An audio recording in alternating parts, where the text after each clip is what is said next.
Episode 702 of the WCB Podcast. Thank you for tuning in. Good morning. First of all, let's start off with, if you have a good bow shop in your area, let's comment on Spotify, your bow shop, what you like about them, or on socials when this episode launches. I think we need to spotlight good bow shops, and that's kind of the big theme of this episode. We had the boys from F6 in Montrose, Iowa, premier, top-end, quality people type bow shop you want to go to and get your stuff set up right and feel welcomed when you show up. So, yeah, no matter where you're from, not everybody can come to F6, but if you're in whatever state, comment the bow shop and let's start like recognizing these good small shops that need the recognition they deserve. What's next? This is the second week from episode 700. So next week, we're going to start picking winners of the giveaway. So if you haven't commented on episode 700 or engaged with it on YouTube, the video part on YouTube, or shared it, you still have roughly another week or so, and we're going to start trickling out giveaways, and we'll get in contact with you if you win. If you win, you'll know. If you didn't win, you probably won't know. We'll see. Maybe we'll make an announcement of the winners or whatever. But if you won, we'll get a hold of you. What else? Next weekend is the Iowa Deer Classic in Des Moines, Iowa, and we will be there. Our booth is 912, I believe. Same spot we've been in. That is March 7th through the 9th in Iowa Events Center, Des Moines, Iowa. We're booth 912. And Friday night, the 7th, we're going to be at the Iowa Sportsman's Club annual banquet right after the show. And that's in the same hall as the Iowa Deer Classic. So if you're going to the Iowa Deer Classic, you can go, you can have dinner and drinks and have fun, and there's entertainment. And we're showing up for that entertainment. We're going to be a little late because of the show, but then we'll be right there with some cold drinks in hand with the crew. We have a table there. So shout out to those guys at the Iowa Sportsman's Club. We're going to get a podcast in, and everybody just started getting sick, and that was several weeks ago. So it happens. We'll get them in on the podcast soon. But we are going to be at that annual banquet. That's the Iowa Sportsman's Club annual banquet 2025. Keep Iowa great. We'll see you there Friday, March 7th after the Iowa Deer Classic. So that's going to be that'll be fun. Haven't done that one yet. The following week, we will be at the Ohio Deer Turkey Classic, whatever you call it, Open Season Expo in Columbus, Ohio. And then following that, we'll be in Peoria, Illinois at the Peoria Civic Center, March 21st to the 23rd. And I can't remember what booth we are, 1020 something. Same spot if you've been there before and seen us. So come have a beer with us and hang out. We're looking forward to that. Business. What other business? I don't know. Grizzly is a title sponsor of WCB. Always drinking out of those copper Grizzly Grip pints. They're the shit. They look the coolest, and it's kind of a fun theme type thing we're doing here at WCB. It's like, you got to have some Grizzly drinkware. What are you doing? Shout out to Grizzly. Use code WCB on everything Grizzly. A couple shout outs again at the forefront of the new WCB family partnerships. We have Hoyt Archery, and so stoked to be back in with Hoyt. I'm rocking the RX9 Ultra right now, and I actually bought that bow before we became partnered with them, and I was just hoping that we were going to put together a deal with Hoyt without even having anything in the works beforehand, because I like the bow so damn much organically that I'm like, man, I'm going to always think about this bow if we don't end up working with Hoyt on an official level. So thankful that got tied in, and we're super stoked. And you can use code WCB, gets you 15% off soft goods and branded merch on Hoyt.com. But obviously, if you want a bow, you have to go support your local dealer, like F6. They are a dealer of Hoyt. Also, new partner on the roster, Evolution Outdoors. They got the Ibex release. They got badass broadheads. We just made a post about it the other day. And on Instagram, if you go, you can see some of the wound channels. They have, they got an option for you. Turkey Wrecker is something I'm excited to test out this spring. A badass turkey-specific broadhead. The Whitetail Fury killed a lot of stuff with that baby in South Texas. So code WCB, save you some money at Evolution Outdoors. And AAE, Arizona Archery Enterprises, is a new partner. We're rocking Mountain Series stabilizers. We're rocking the Prophecy Drop Away Rest. We're rocking AAE vanes. We have WCB vanes coming to WorkingClassBowhunter.com. They're on order. They'll be here soon. So very pumped for AAE, the archery accessories, and the vanes is like what everybody knows them by, and we've ran them for a long time, and looking forward to keep running them. So code WCB at AAE saves you some money as well. So shout out to them. Wanted to give them some love on that. The podcast is brought to you by Huntworth Gear, WCB 15, big Tine. Be thinking about frost seeding. I'm getting to frost seed some clover here probably this week before the Iowa show. Code WCB 2025. Leupold Optics, performance eyewear, especially while shed hunting, especially so you don't get multi-floor rows in your eyeballs. Think about that. Trophyline, saddle hunting. Man, I'm getting ready to write my third article for Saddle Hunter magazine. I'm very stoked about that. Obviously, a very Trophyline heavy. I don't know. I'm part of the Trophyline family. That's where I found my love for saddle hunting. So pretty cool. But on the stand side, Novix Treestands, Black Ovis, Victory Arrows, Dialed Archery, Blackgate Trail Cams, Aluma Trailers, all aluminum welded construction made in Iowa, best in the biz. Old Barn Taxidermy, come see them next to us with Stuart Pringle from Legendary African Safaris. We're all going to be in the same aisle. Deercast, Rogue Ridge e-bikes, Rat Cub. The Rat Cub will be at the Iowa Classic. It is Rat Cub season. You can use code WCB, get an RH1 or H2 for your deadheads, your sheds, match sets, your singles, whatever you need. And Mountain Ops, code WCB. Long rant there on this intro. Thank you guys for the support. I hope this episode motivates you to get to your local pro shop or find a good local pro shop and support the shit out of them. And, a lot of people are like, man, you can't get a Hoyt online. It's like, you got to go to the dealer. That's cool that companies still do that, because if you do everything direct to consumer, the dealers die. And that is not good for anybody. So keep the dealers alive. You're going to probably catch us in and out of F6 a lot in the coming months. They're probably going to end up kicking us out and mirror tinting the windows out so we can't tell if anybody's in there or not. That's what I'm guessing. But good dudes. Hope you guys enjoy this. Show them some love. And, man, we appreciate all the love. It's been good since 700 we lived. So, the Lord, sorry about that. Hey, everybody. This is Mark Drury with Drury Outdoors. Hey, all you deer hunters. This is Jimmy John. This is Jared Mills. Hey everybody, this is Caitlin Moss. Hey guys, this is Jared Scheffler from Whitetail Adrenaline. What's up guys, Josh Sparks from Midwest Whitetail. Hey, this is Nick Mutt from Bone Collector. This is Chancey Walters. Working Class Bow Hunter. Working Class Bow Hunter. Working Class Bow Hunter Podcast. Working Class Bow Hunter Podcast. WCB Working Class Bow Hunter. Working Class Bow Hunter. You're listening to the Working Class Bow Hunter. That's right, this is the podcast for Billy Joe Lunchbucket, the working man, just like me and you. My name's Travis T-Bone Turner from the Bone Collector. Thank you for tuning in. Those people on that pod, those hosts are a little unhinged. Working Class. Working Class. Working Class.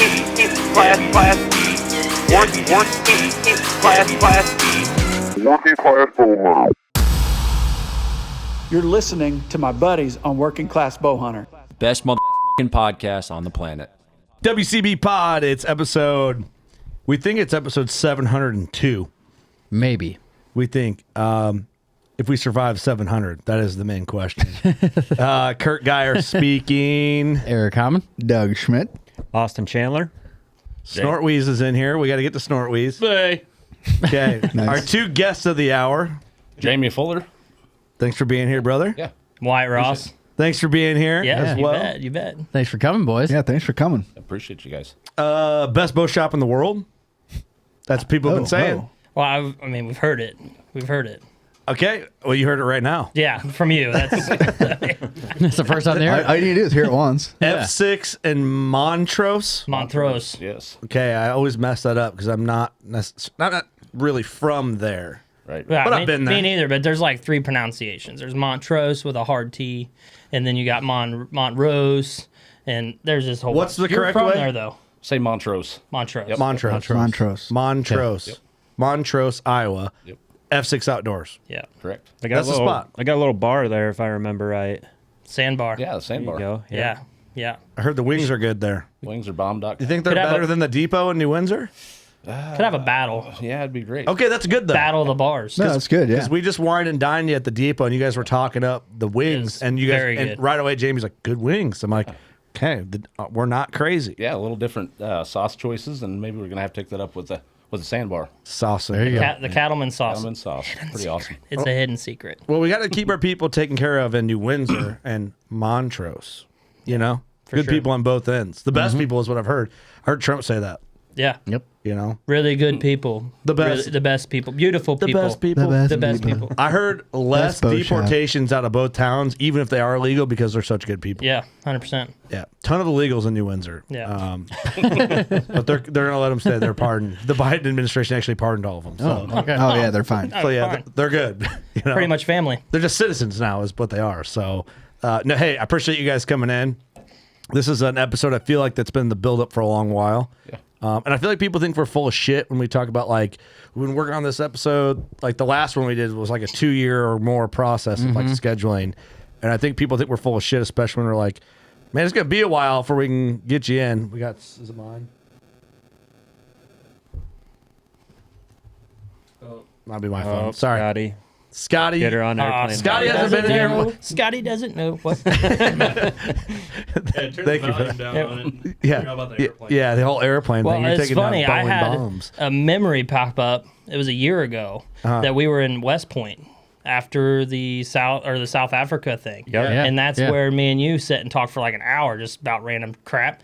And yeah, I mean, year later. a year later, we're here. You know, it's just wild. So there's receipts. We're not full of shit. It just takes a little time to We get got the receipts. receipts. Right? The IOU, we never got it from UPS, like you said, but But you're here. we're here. Those are So, better than money. We're here. it's the Cowboy way.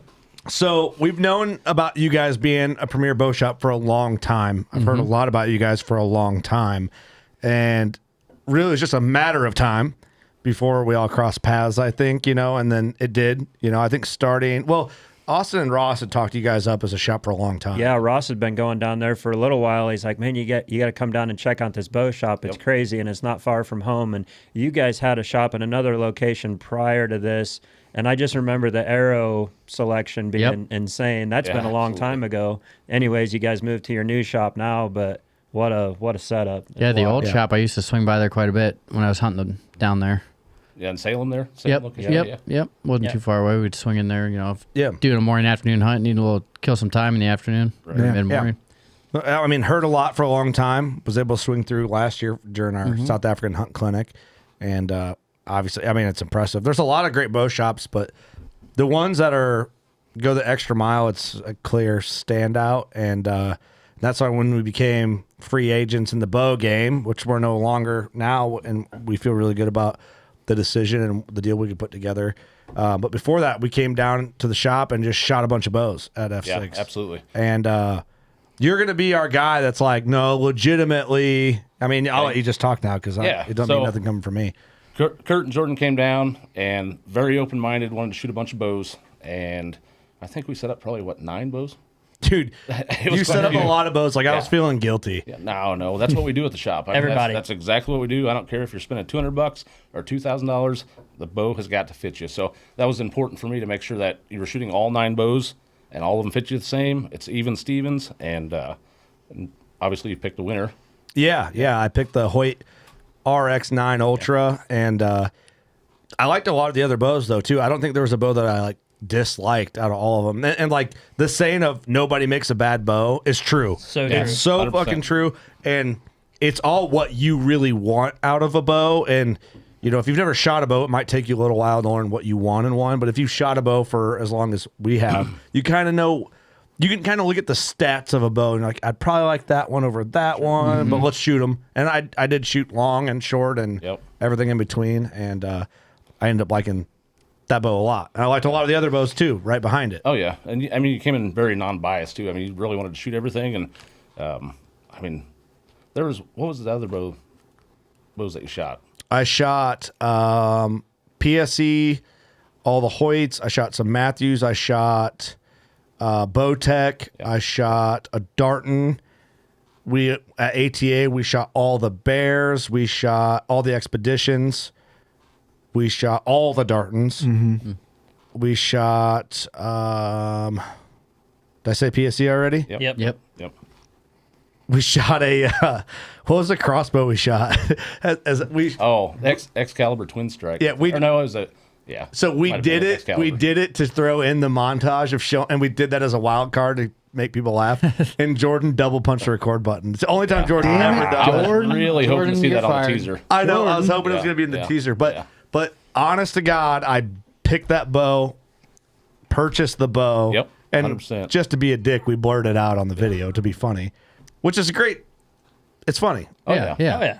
And I thought it made the video more intriguing. It was great reading the comments. Like everybody was just trying to get, oh, you got a Hoyt, oh, you got a Matthews. Yeah. Oh, you should got a Matthews. That's the only thing to get. And yeah. It was just cool reading through and just seeing all the people like trying to guess what their reaction to it. Yeah. And the thing, I like that Hoyt so much, and had not had a deal with Hoyt or anything, but we were talking to multiple brands, and we're fortunate enough to be in that situation. When I got the Hoyt, I'm like, oh, I hope I can work a deal out because I don't want to like shoot anything else, you know? Right. But yeah, I mean, honestly, got that bow. You set it up for me, like tailor fit. Pro shop. Very impressive. We do. And no diss to Scotty, because Scotty and Ross normally set up my bows. Oh, no diss taken. But hey, well, you should. Scotty's pretty proud of his bow setup last year. I killed a lot of shit with that bow. I think if I need help with like a recurve or something, I might hit Scotty up. But not your compound though. Yeah. Nah, I'll do that myself a bit. If I know you know how to set your own shit up, I'm not going to set your shit up. Oh, yeah, 100%. Yeah. Well, I watched, Jamie looked at my other bow and he's like, okay, about here. And I draw back. I'm like, how do you nail that? That's just like perfect. You do so much. So many. Like most, what's that? Yeah. Most adult face structures are very common. I mean, if you can get your knock point to center of peep at around 5.5 inches, it's really going to be close. pretty close. Pretty really close. Yeah. Might have to tweak it just a tiny little Just bit. a little but bit. Yeah. And a lot of times if it's a lot higher than that, somebody's probably overdrawn. So there's a few things that we pick out. Or shorter. Shorter, yeah. It could be if your peep's really low. I don't know. There's just a lot of little factors that factor into that. So. Yeah. Well, I thought that was cool because I've always shot, obviously we know what brand of bow we've shot for a long time, and I always kind of knew what my draw was roughly, and I'd just go with that, and maybe I'd get the bow set up and not mess with it too much. Oh, Scotty, I mean, when we set up my bow for last season, remember me being like, it just, something doesn't feel right. Mm-hmm. And it's like, you kind of said too, it's like, dude, you shoot a bow enough, you know if it's not right, something's not right, let's look into it. Yeah. And then I was shooting for a long time, but I was like starting to feel, I talked about this like a couple times on the podcast, but this is how like I think important archery is and good archery shop. I'm going to get somewhere with this when I talk, so just don't be like, where the fuck's this guy going? But I shot this bow a lot in the yard and almost stressing out about it and was unsure how I felt. And then I was hunting in Kentucky, and one of the guys was like, hey, have you tried this, like shortening your draw? You might be overdrawn just a little bit. And we shortened it like 1/4 of an inch, and it like fixed me. And then... World of a difference. Quarter inch can make it crazy. You a half. What's that? Just when you got it, you set up at... Talking to the mic there, bud. Because I think we set yours up, you were like 28.9. You started out like 28. 28. It might have been a little long though when I and then I thought you went longer, and then you were getting jumpy with it. Yeah, I was felt like, well, you're not going to be longer. Yeah. And then, but some bows, like I've had a couple different brands of bows that, you know, I'd have a 28-inch draw, or I'd have a 28.5-inch draw. Right. I'm like, it just kind of depends. I'm like, you're gonna have to shoot it a little bit. Axle length and everything plays a lot, giant role. and Cam size. Your cam design is so important. So like it's a lobe, right? Yeah. So think of a lobe on an engine. And so if it's a more exaggerated cam or a more extreme cam, it's going to have different let-offs. Even though it might say it's 85 or 80 or whatever, it's going to feel different at different draw lengths. So like Scotty and I's got a short draw. A lot of time it's going to feel really smooth to us. But you take a really extreme cam, the fast bows, you take it to 30, 31 inches, it's going to be it's going to really stack in the middle of that draw cycle. And so everything's different. So and a lot of people don't think about those little things, you know, you're talking about dropping your draw length, changing your D-loop size. And unless you shoot your bow a lot, you don't feel those differences. Yeah, you know? It's huge. Draw length plays a big role in your pin float and everything, how you see your target. And like target archers, you look at like outdoor guys when they're shooting Olympic outdoor stuff. They might run longer because they have less pin float.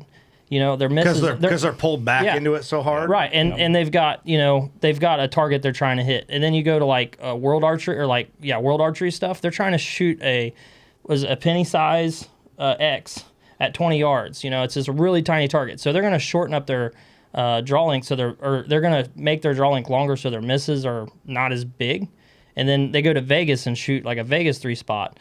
They're okay with getting that 10. They don't want to drop any X's, of course, but you got a little bit bigger target, so they're going to shorten their draw length up. So there's a lot that goes into it. You know, a ton. There's so much. All right, let's just get into it because this is going to get fun.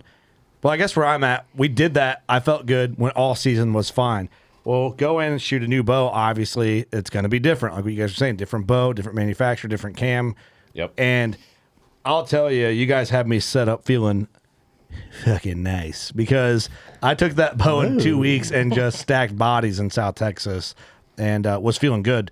And it's cool changing. It was really fun to like play with new bows and shoot a new bow and shoot in the yard. And I feel like there's different things about this bow. Like I always shot well, and I feel like with this new bow, I don't know if just the valley and the draw is not as deep, and I think maybe before over evaluating my shot process mentally was causing me to maybe flinch in that deep valley and causing some accuracy issues. And I'm talking being picky about it, right? To shooting this bow that doesn't have that. Is the valley the right term from the lobe and the cam to the back wall? Yeah, that valley. And then sometimes if the valley is too large, you get real lazy in your shot, right? Which will cause your pin to float a lot more, which causes more misses because you induce target panic that way. Yeah, misses isn't just being a little off. Sure. And I think that's where I was maybe getting a little slouchy. Like having, but yeah, the biggest thing is staying strong in that back wall, not getting lazy in your shot. Yeah. Right. Yeah.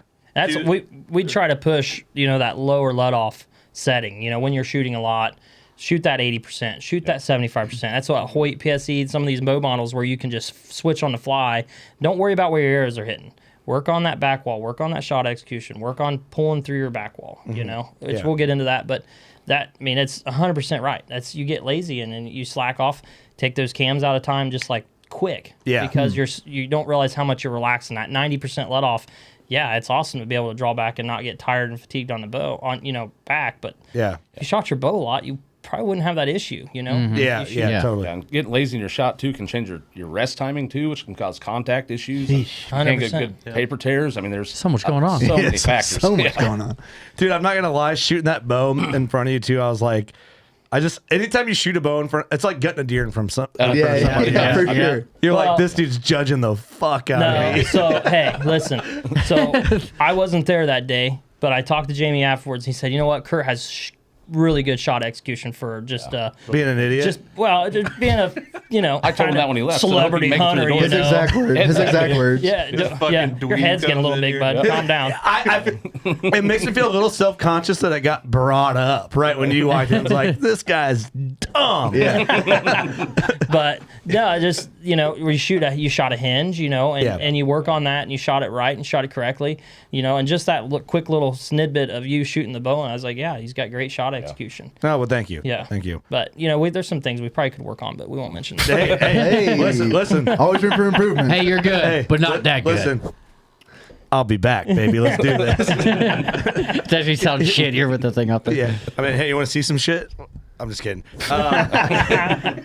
No, that's the cool thing about it. It's like, if I would want you to tell me if you're like, dude, you fucking look like shit shooting that. Yeah. We'll roast you. Like, Yeah, let's we got a lot of customers that's like, okay, do you want help? Or do you not? I've are had you guys, fine, or do you want help? I've had guys that's like just we know they kill giant deer every year. They're just killers. Yeah. And we'll just be like, hey, you could change this, you could work on this, but if you don't want to, you're a way better hunter than me, and you kill deer. Yeah. If that's all you want, great. If you feel like there's any moments where you're not confident, I tell people all the time, before I start working in the bow shop, I was terrified to draw back on a deer. It sucked. Like, am I going to make a bad shot? Now, if it looks at me, it's probably going to die. Yeah.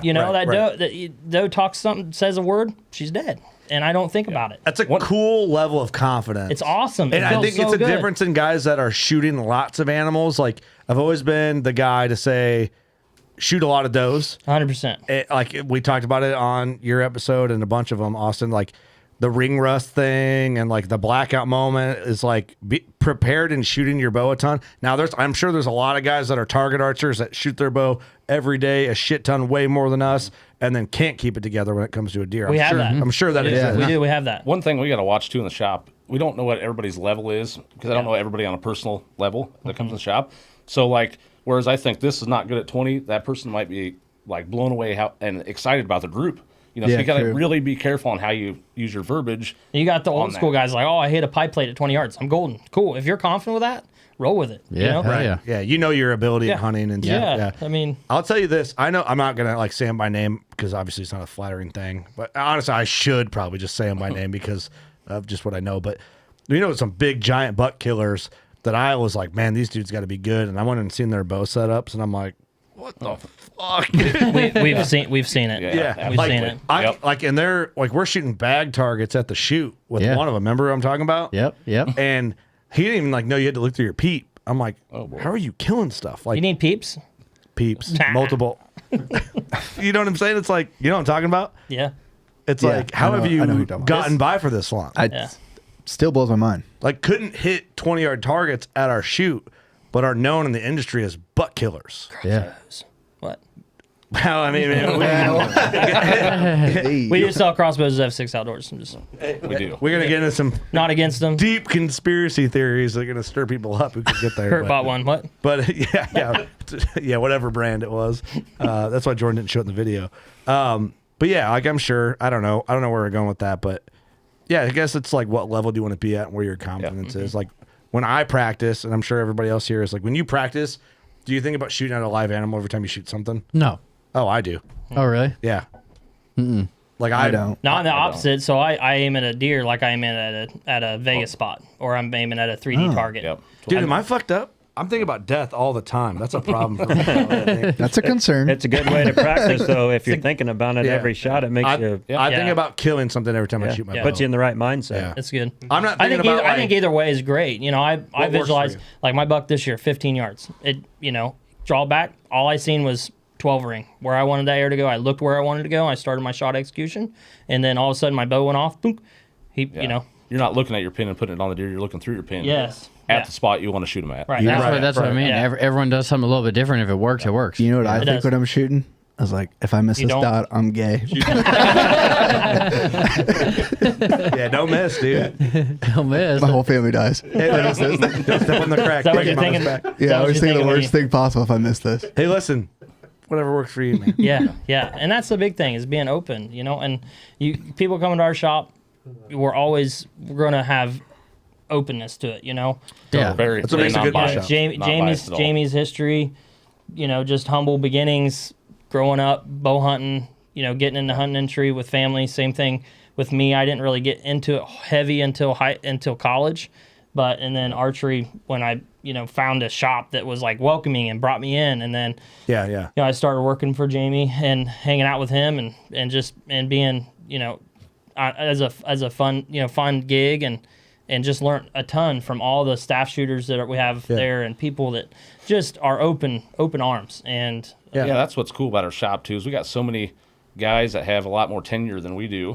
It's crazy. We got a lot of experience in the shop, all of our customers, and listening to them. And you don't have to take everything from them, but you can take bits and pieces. You don't want to take everything from them. But I mean, it's just like the internet. You take what you want and leave the rest. Type deal. But we have a lot of experience that we can always feed off of each other, and I just love the like why I said open arms. Everybody's always willing to help out and make sure that people are successful. Yeah, totally. Well, one thing, let's talk about like getting into it for you guys, and then I want to talk more.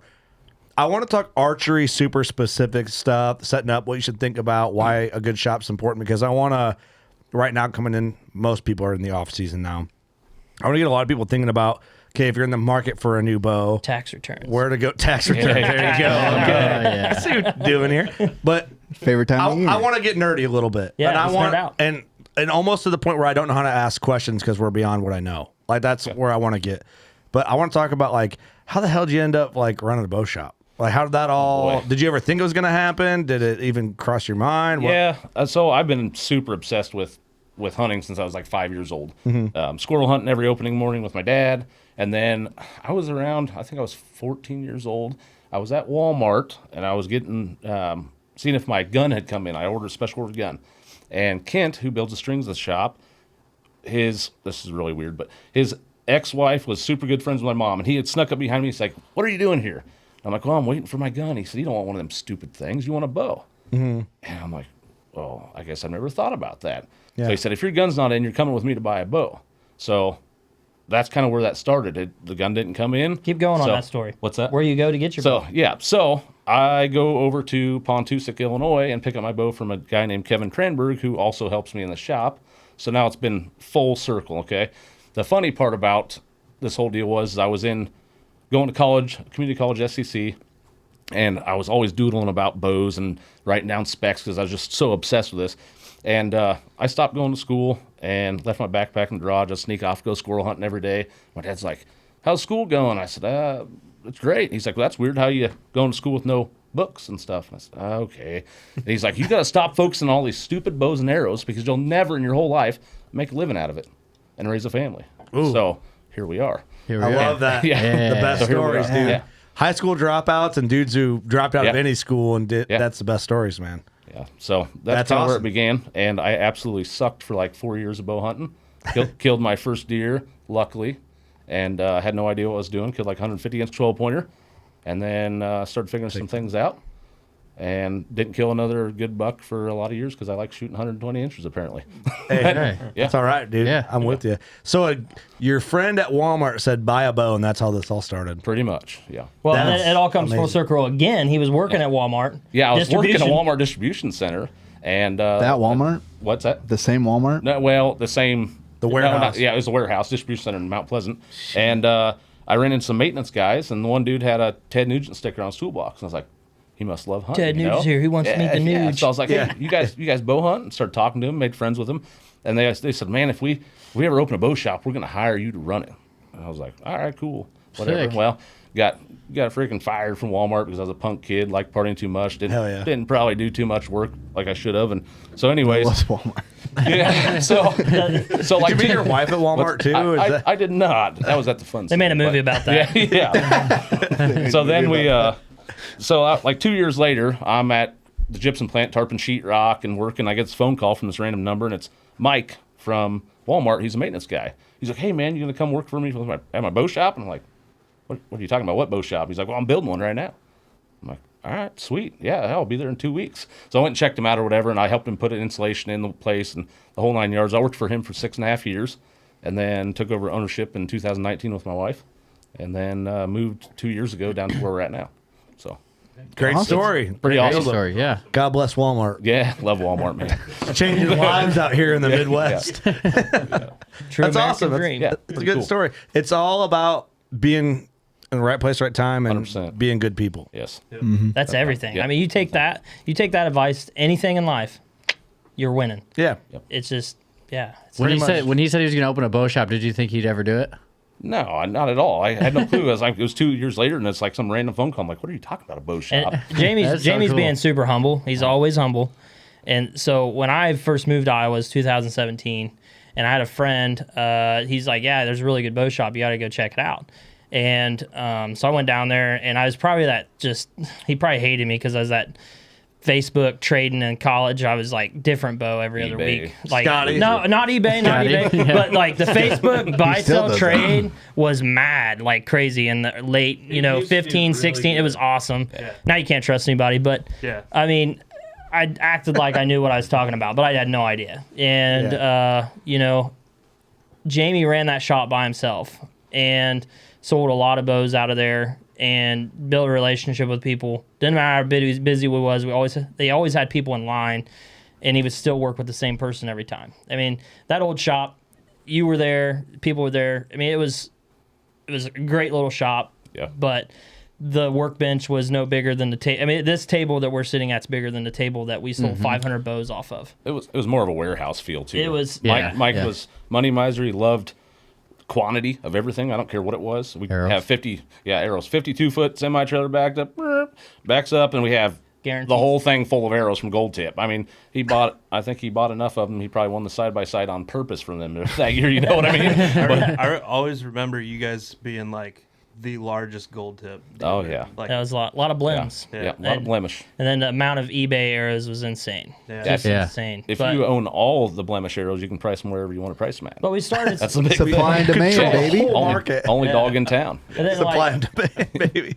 COVID changed a lot of stuff in the industry, and we started seeing, we were like, okay, customers, what are we going to do? Well, we're kind of essential business, so let's stay open and do that. And we've seen a lot of people getting into archery that we never would have thought, which was super cool. And we started slinging some arrows on Facebook and building custom arrows, and that kind of got us by and got busier and busier. Stimulus checks. Yeah, and then we started $700 bows. Yeah, it was Got great. a rip, baby. Yeah. And then social media and just trying to push that a little bit more in marketing, and it got crazy where we sold 500 bows out of that little shop. Yeah, and before I thought like 100 we were killing it. I'd go to the show and talk to my reps like, yeah, we sold 100 bows, and they're like, oh, cool, man. Nice. And I didn't realize that we were not really doing anything, but spending an hour or 2 hours with every person, if not more.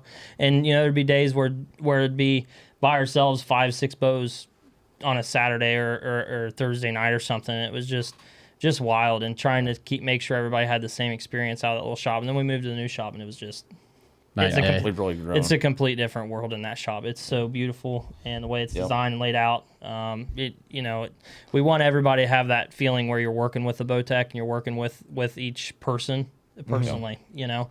Like a barbershop feel. That's kind of the whole design Jamie had. Oh, I like that. Yeah, tailored to you, man. Yeah. That's how it felt. I will tell you, it's there's a lot of great bow shops. The McDaniels over in Indiana, Shooters is a great bow shop. It's got that feel. There's some great bow shops. Your guys' bow shop is about 4 hours closer than that shop. Yeah. And there's a lot of good shops. So let's get into that. Like, support your shops. Yeah, totally. Because there's people all over that can't get to you guys. Yeah, so we might as well talk about, like, if you have a good shop in your area, we need to be vocal about good pro shops. Right. Yeah, we don't have to have everybody. We don't have to have everybody. No. But we want to make sure that people have a good bow shop to go to. Yeah. I hate it when somebody calls me from 5-6 hours away and is like, "Hey, we'd like to come down and work with them." And I don't hate it, but I hate it for them that they don't have somebody closer to take care of. Right. Well, there's a lot of voids, man. Like, we make a lot of good comparisons, like from the tattoo shop game to the barber shop game. It's kind of taxidermy shop, bow shop. They're kind of similar, tailored to you is the common denominator there. And how do you feel when you go in there? Do you, as a customer, do you feel like an annoyance? That's probably number one across the board. From, like, you go into a tattoo shop, you don't want to feel like everybody there's cool guy in you the whole fucking time. Right. Because then you're like, well, I just want to get a tattoo. I can't be a part of the cool guy club. Yeah. A lot of bow shops feel that way. Cool guy A lot of club. taxidermy shops feel that way. Barbershops feel that way. And a lot of biased bow shops, they have one brand, they have just a one-way direction attitude with stuff. And I mean, I don't care if you're shooting a 1980s bear bow, you're shooting a bow, and that's cool. Yeah. And we'll help you through your journey on whatever you want to do. Yeah, totally. That's a great mindset. There's a lot of people coming too with like bows from their dad that had passed and sentimental stuff. So you really got to watch what you do with that kind of stuff. Yeah, you can't be like, oh man, this is. Yeah, look at this. Why'd you bring this piece of crap? Dude, I got my dad's Hoyt VTech. I wish I had his original Hoyt, but I want to bust that baby out for the shoot. VTech was pretty good. VTech was a rocket. Great. So got it. I want to get that thing set up. I'm going to put an Arxos on it. Yeah. And get like a good drop away and shoot it at our shoot this year. Retro. You get Take it out and kill a deer with Muzzy it. Zero effect drop. We've away. always Sweet. talked about having a One. super retro wheel bow, like doe contest. Oh, Yeah. You gotta have like a bear whitetail too. Dude, you would be so like a pumped PSE about Nova our or shoot something. last year. Yeah. The retro compounds were out. That's awesome. Yeah. I'll have to see what my dad has. He has some old ones. Old ones. Let's have some fun. Get an old Hoyt out. We've got a pile of them. I got the We do. Ultra. I got the We do. Ultra Sport. Yeah. Huh? I got the Ultra You still Sport. have the Ultra Sport? Yeah. I wish I still got had every bow still. Well, I guess, all right, going in, like, we That's didn't crazy. talk about that. That's super fun. But, like, good bow shops, like, all right, the QC, like, R&R's a good bow shop. There's a new one that just opened. I don't know the name of it. Do you know the name of that new bow shop? I've heard they've got a really nice range. Yeah, it's like a 40-yard range. 3D inside and stuff. I don't Yep, remember. yep. It's in Davenport. Yeah, I We talked to suck. the We guy can't remember. on social media, but From where I work. What's it called? Let's find it out. I want to give it a Ah. shout out. Is it Starts with- Anarchy? That's it. Yeah, that's Anarchy. it. You're That's right. it. They contacted us via email and wanted to come check out our shop. Another really good shop's in Dyersville, Plum Creek Archery. Well, there's Griswold's, which is in Cameron, Illinois. I'll give Terry Griswold a shout out. I use Terry for years. He's Ascend. He's a good old boy. Ascend Archery Outdoors. Anarchy. Yeah, they're probably like Anarchy 99. Plum Creek up there.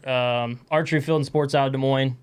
They just had a shooter shout out to Roland Deason. What did he get? 6 at Lancaster. Lancaster, which is that's a big deal. Awesome in the pro class. Oh, Those damn. things are super cool. This is Ascend's range looks awesome. Damn, that is sick. Yeah, that's it's sweet. nice. Sweet. They're new. They're just getting started up. So if you're in that area, check them out. I think they're on Tremont. Yep. Oh, that shop looks great. Yeah, looks good. One thing I wanted to bring up about you guys' shop while I'm thinking about it, you guys actually have like a key card where you can get in and shoot your bow 24/7, and you have like a 30-yard range, right? It's 20. 20-yard range. Yeah, 24-hour access. We just do a $40 individual access, monthly access pass, or $60 for a family up to 4 people. And we probably have 40 to 50 people a month. I mean, people come and go. Yep. Memberships drop off. 6 months you get a month free. 12 months you get 2 months free. That's But awesome. it's you come in whenever you want to. But and how- if you yeah, just how want to great shoot is for a that? day, it's $10 all day. So if you wanted to shoot in the morning, go grab lunch somewhere. If you that's drive, 20 if you 20, well, that's $10 is just why we're open. But Sure. if you like, say you got a 3-hour drive, and you know we close at 4, that's okay. You come down, we'll set up your bow, tune your bow, whatever. You can go in there and shoot. We'll shut the door behind you, and you can hang out and shoot as late as you want to. That's with awesome. That $10. That's badass. Because we have that's separate from the shop. I mean, they're attached, but they're separate. But, Yep. Yeah. So I just thought that always- was cool. You could roll in at midnight and shoot your bow if you want we got to. a lot of guys that do that. That That's actually awesome. come from good customer Kelly Doggett. Yeah, Kelly. Yeah, Kelly. Shout out. He to him. said, "Man, I get off work he was working night shift at Hy-Vee and stocking shelves, and he's like, hey, I wish I could come in here, but I can't because your hours are all messed up." And he said, "It'd be nice if we had a doors at the old shop."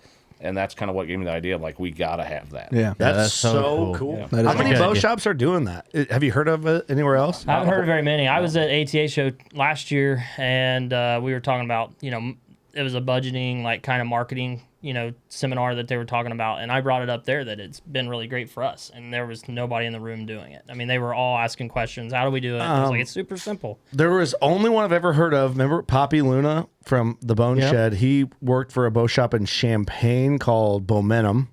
Yep. They did that, didn't they? For a bit? I think they did. Yeah. I think Tom at Dyersville has it, doesn't he? We can go up the stairs. Maybe. I Possibly. can't speak on it, but maybe. Great idea, especially for the guys that are working weird hours. Yeah. We got tons of shift work too. A lot of factories. There's in a the lot of area. factories right Yeah. there. Yeah. Second shift. Shout out to especially. you guys.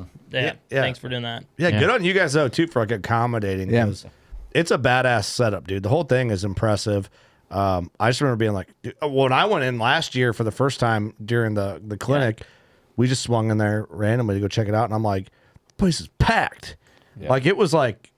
It gets pretty western in there. It was sometimes. Western. Yeah. It was. Love that. You guys, I need to make it to the new shop. I haven't been there yet. dude. We will be. It's got a wow factor, which is really cool. Well, I love that too. Just, I mean, especially when we first opened up, people walking through doors and just, it's almost like that feel of first time ever going to Cabela's or Bass Pro. Yeah. That's what I see in their yeah. eyes. They're like, this is actually just bows. I mean, that's all this is. like Yeah. They Willy specialize Wonka. and they're going to take care of you and look at all these mounts and Yeah. No, it has that feel. The feel is welcoming. Man, I remember. I mean, there's still bow shops now. I go in. I'm like, I'm not comfortable here. And it's like I'm not even getting a bow setup. I'm just coming in to like see what they got in stock and killing time, that type of thing. And you feel it. Yeah. Dude, there's been some you go in and they don't even say hi to you. They don't talk to you at all. I won't. So I was somewhere with my wife, and we walked around the whole shop twice, the whole time. They didn't say a single word the whole time. That's insane. And when I walked out, I wanted to be so bad, like, oh man, I was gonna buy 2 full setups, like carbon boat. Like I was gonna spend $6 or $7 grand. But you know what? You guys never said a word to me. So, but I didn't. I'm above that, I guess. But I'm not. Probably should have. I mean, I wasn't going to spend any money anyways, but you could have said something. You want to hear how not above that I am? I called 2 bow shops shopping for little baby compounds for my kids that are 5 and 3, and I called 2 local QC ones, and it was I just texted you, and I called 2 local QC ones, and I already said their names. I don't need to beat them down, but I'll give the shout out to one. I called one. It was like, what the fuck? Why are you calling me for this? And the other one was R&R. And is it Bettendorf or Davenport? What's R&R technically? I think that's technically Bettendorf. They were cool. They were nice. Hey, no, we don't have that. You could try this spot. They might have it in stock. But we were like, yeah, we got mini burners and we got You gave me options. Everything, diamonds. Just the options you guys have in kids' bows alone is impressive. Well, you're not selling them just that bow. You're selling their bow 10 years down the road and 20 years down the road. How many of us wish... Generational That's a good point. How many of us wish we had the little bows that they have now? Like the diamond nuclear... what's the little diamond? It's a little atomic now. The atomic, and then badass. Your PSE mini burners, which They're going away. PSE's dropping those just to go full USA build, which is cool. That's really cool. The tariffs. The tariffs. Yeah, the tariffs, The income taxes. But, Archery tariffs. Imagine us. We're gonna make so much money. So much money. No taxes. But imagine having that today, like us having that technology or having those bows today, to have a bow set up with the right peat height, the right poundage, the right draw length. Training shot execution. Like, kids are the easiest to train and shoot. Like, we've got a kid in our shop. If they want to. Yeah, I won't say his last name because he's underage, but Hudson, I remember training him on a hinge when he was, 7? Maybe a little older than that, 7, but yeah, 8, he's crazy. something like that. That kid's gonna be a killer. But he's a phenomenal pitcher in baseball. But like with a bow, he's super athletic. But I taught him how, and now he's he went up to what college was that by Des Moines? Grandview. Grandview had a S3DA shoot, and he went up and shot it. And now he's like, dude, I'm gonna go play baseball at Texas Tech. And I'm gonna shoot on their archery team. I'm gonna be their first double athlete archery baseball. Like, that's his drawing. Like, he sees the opportunity in archery, and scholarships are wide open in archery right now. See, what can we do to make that like a thing? Like, how do we blow the archery game up as like a spectator sport also? Because the spectator sport makes it cool. That's what makes it big, right? So how do we create hype about it? All the parents follow their kids around at these shoots like caddies. Yeah. It's actually really cool. I mean, it's no different than sitting in the stands and watch your kid and cheering them on while they don't swing their bat and strike out, whatever. But so I think that the parents do a good job, but it would be cool if they can make it a bigger deal to where people came and watched shoot-offs and stuff and put pressure on kids that they have never felt before.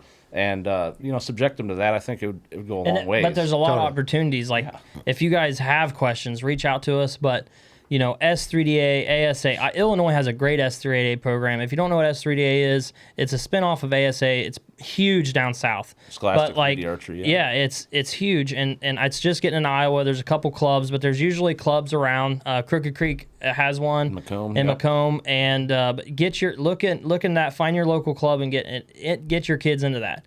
The cool thing about archery is you don't have to be super athletic to be good at archery. Mm-hmm. You can get in. It's very welcoming, but you gotta have that table. Look at us. Turn the camera off. Yeah, we all suck.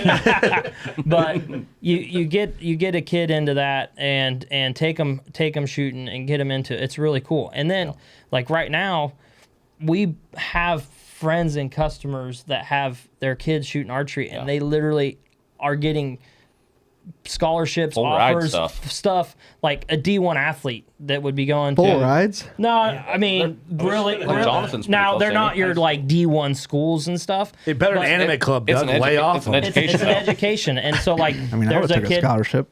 There's a kid from Iowa in Southern Illinois. Yep, Southern Illinois. He's studying firefighting and stuff down there, but he's on their archery team, and it's really, really cool, and the opportunity, and you're training that person up to be a lifetime archer and a hunter and outdoors. It's just, I think it's so cool too that those programs are actually offered now. Because like growing up, we didn't have an archery club, we didn't have skeet shooting, we didn't have any of that stuff. No. The problem is like the participation level from the coaches is not there. I mean, it's hard to find. It's hard to find coaches and people that have the time to take care of all these kids. We got a group of kids there's like probably 70 of them. Probably. There's a husband and wife team, Zach and Denise Kornick.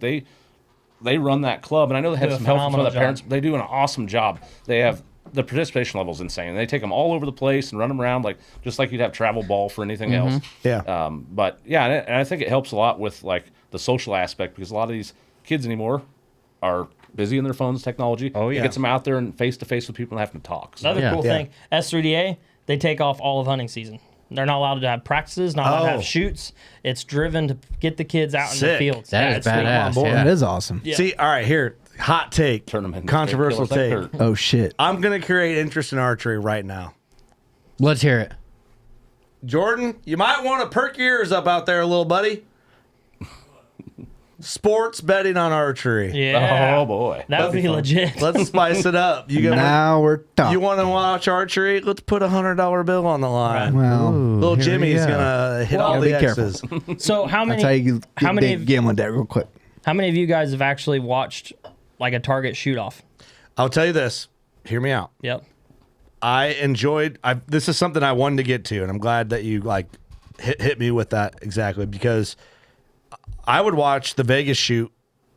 But it's like I had to hunt for it. You know, I think did Lancaster broadcast Vegas shoot? Is that who normally does? You can find about everything on bow hunt or what's it called? That's competition archery media. Cam. Competition archery media on YouTube. So, I used to watch the Vegas shoot because I thought it was fun. Last time I watched it was when that guy won. He was shooting for Martin with the Mountain Dew. That's exactly the last time I watched it. And he got busted for beta blockers in like for sure. 2016 or 15 or whatever.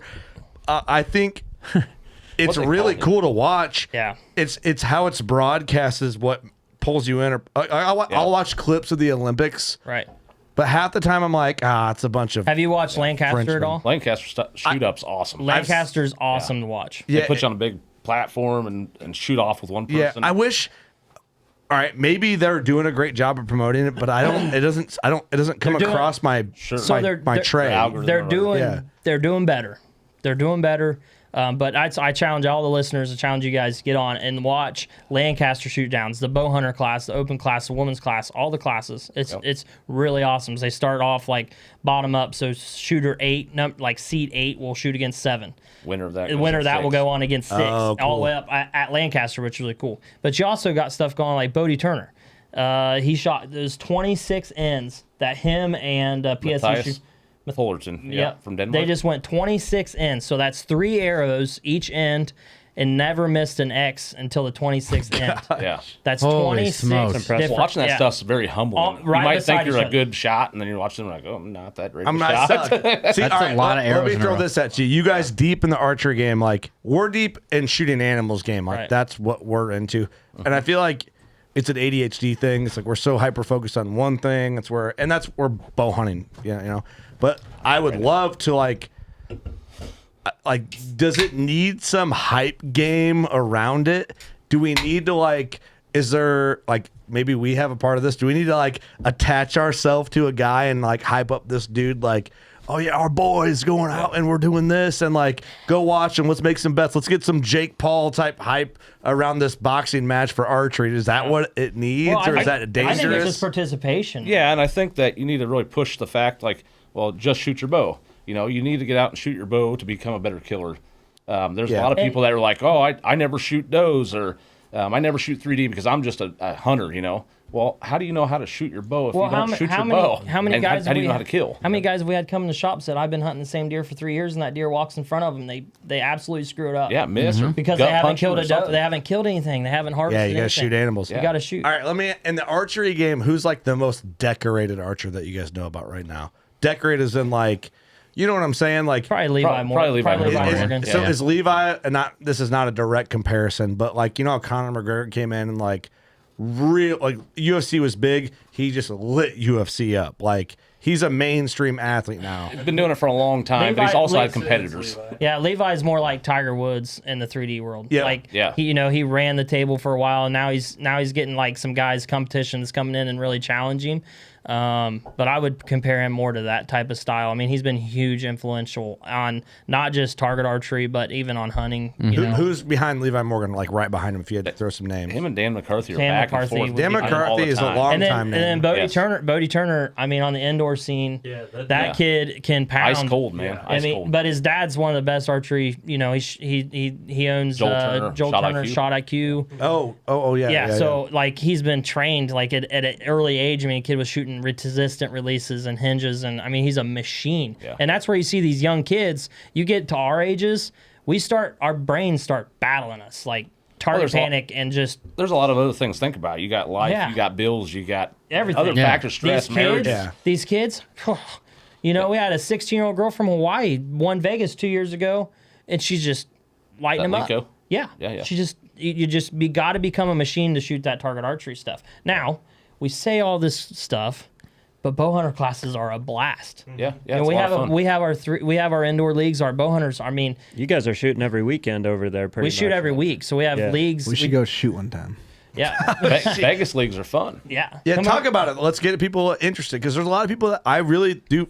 Yeah. I don't know what percentage of our audience doesn't know. I'm sure there's a good percentage. If your shop has a league, shoot it. Yeah. Break it down to us like we don't know because we don't know all of it, obviously. And I bet our listeners know about the same as we do or less, and some probably know more. But like, talk to us like we don't know what any of it is. Okay, You know well, what I'm saying? there's a bow. Okay, we got that part. There's an arrow. What's Vegas? What's bow hunter? What's that? Like, what do you do in your leagues? How's it work? Vegas is a 3-spot target. So you have 3 different spots. You have 2 practice ins. Can you pull it followed up on the with, computer? with 10 scoring ins. But you're going to take 36 Look up shots. Vegas target. Yeah, and there's going to be a big yellow ring, which is a 9. You don't want to ever go out of that. There you go. There you go. Yep. So that's you can go all the way right there. left. Top. But so Top left. Yep. One more. Yep. There you go. Yep. So you got a 10 ring, which is about a $50 size. You got an X in the middle of that. There's a scoring too. So the goal obviously is to stay inside the 10 ring, which would be a 300 is how we score it. If you shoot 30 shots all in the 10s, 300, right? And then the X is going to be a tiebreaker.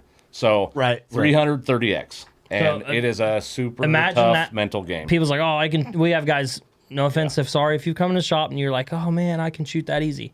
It's not. And so I'll usually tell them I'll sponsor if they can shoot 300 if you every can shoot day. 300, yeah. I'll get you a bow. So you look at that, but we're talking about rounds. You look at Vegas to make the shoot off in Vegas in the pro class and the women's pro class, you have to shoot a 990. That's shooting that target 10 rounds, perfect 3 times. So you never miss that X at 30 shots in 2 different days. And so guys are doing that. And that, like in the men's pro open class, there'll be 20, 30 guys that do it. Yeah. Which is insane. And Sometimes. Yeah. Sometimes there's less. But, that 20 yards, people's like, oh man, it looks really easy. It's not. But what's really cool about indoor archery is you don't have any excuses except for yourself. Right. There's no wind. There's no wind. It's flat. It's 20 yards. It's shot execution. It's, and people's like, oh, my bow's out of time. Most of the pro archers shoot their bows out of time. They shoot their bows timed how they hold on the target best. And that's just tiller tuning, all sorts of So stuff. I explain that to people. What tuning? Tiller tuning. Like when you're backing a limb out more than the next. Yeah, So you can, like you We might know what that is, don't we, Scotty? So that pin can fit, with traditional stuff especially. Yeah. So I explain this part of it as race It's cars. so much. It's a can of worms, Yeah, brother.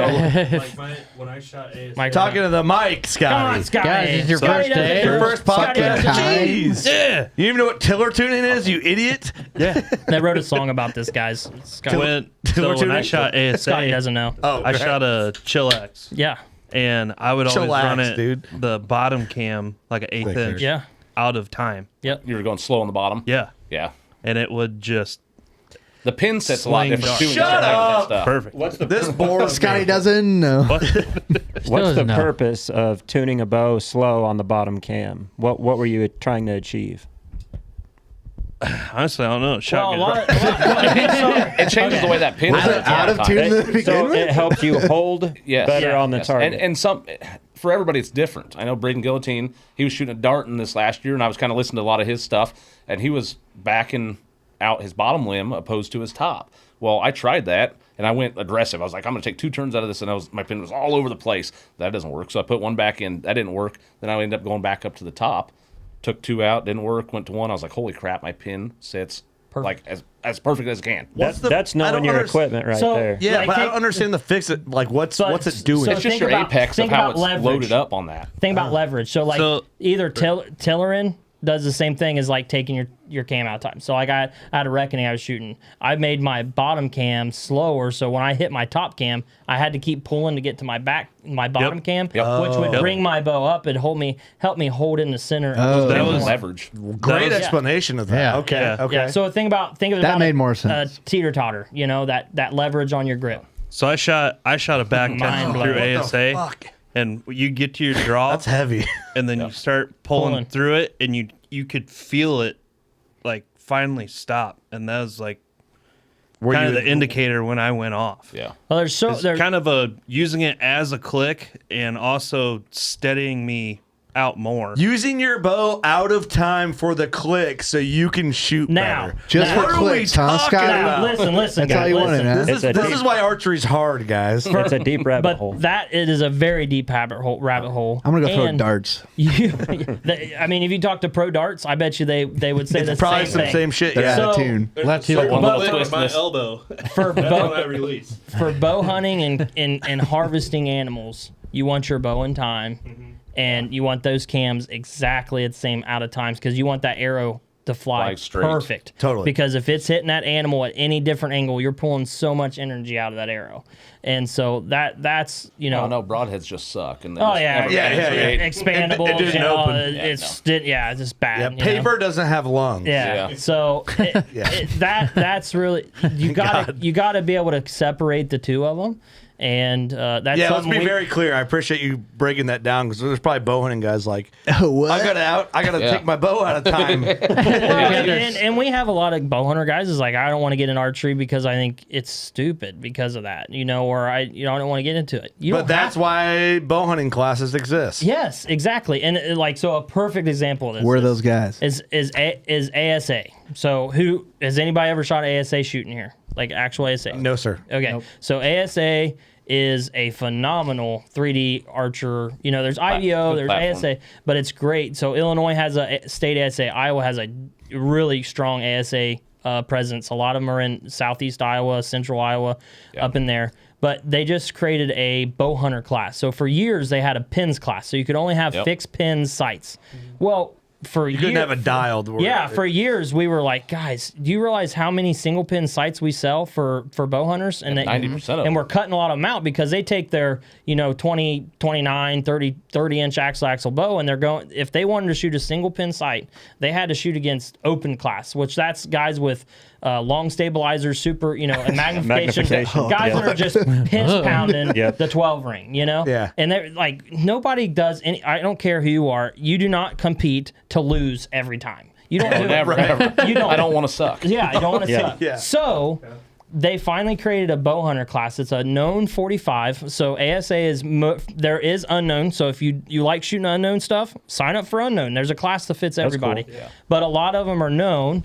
And the bow hunter class is awesome because it's a single pin class. You can shoot a dial 3-pin floater, 2-pin floater, single pin floater. You just can't have magnification, and you can't have more than 12 inches off the front of your bar and off your bow. Yep. And that class blew up last year. And it was very competitive and awesome. It's kind of like IBO. Yeah, it was. Yeah. It was similar to IBO has like a bow hunter class. Yeah. Like an unlimited type deal. Yep. And there's states where IBO is still big. Like I think Indiana's huge IBO. So kudos for you guys. The only difference. Okay, so we're saying all these. Yeah. You got to break some of this down. IBO is you have center 12. Just a center 12, center. But just 10, 12, 10. Yeah, and then 8, 5. I want to say IBO is all unknown yardage. Yeah, most of it is. Like IBO is unknown. Yeah, like you can't use a rangefinder. It's been a while since I shot it. I don't know. Now the trail shoot that would be fun.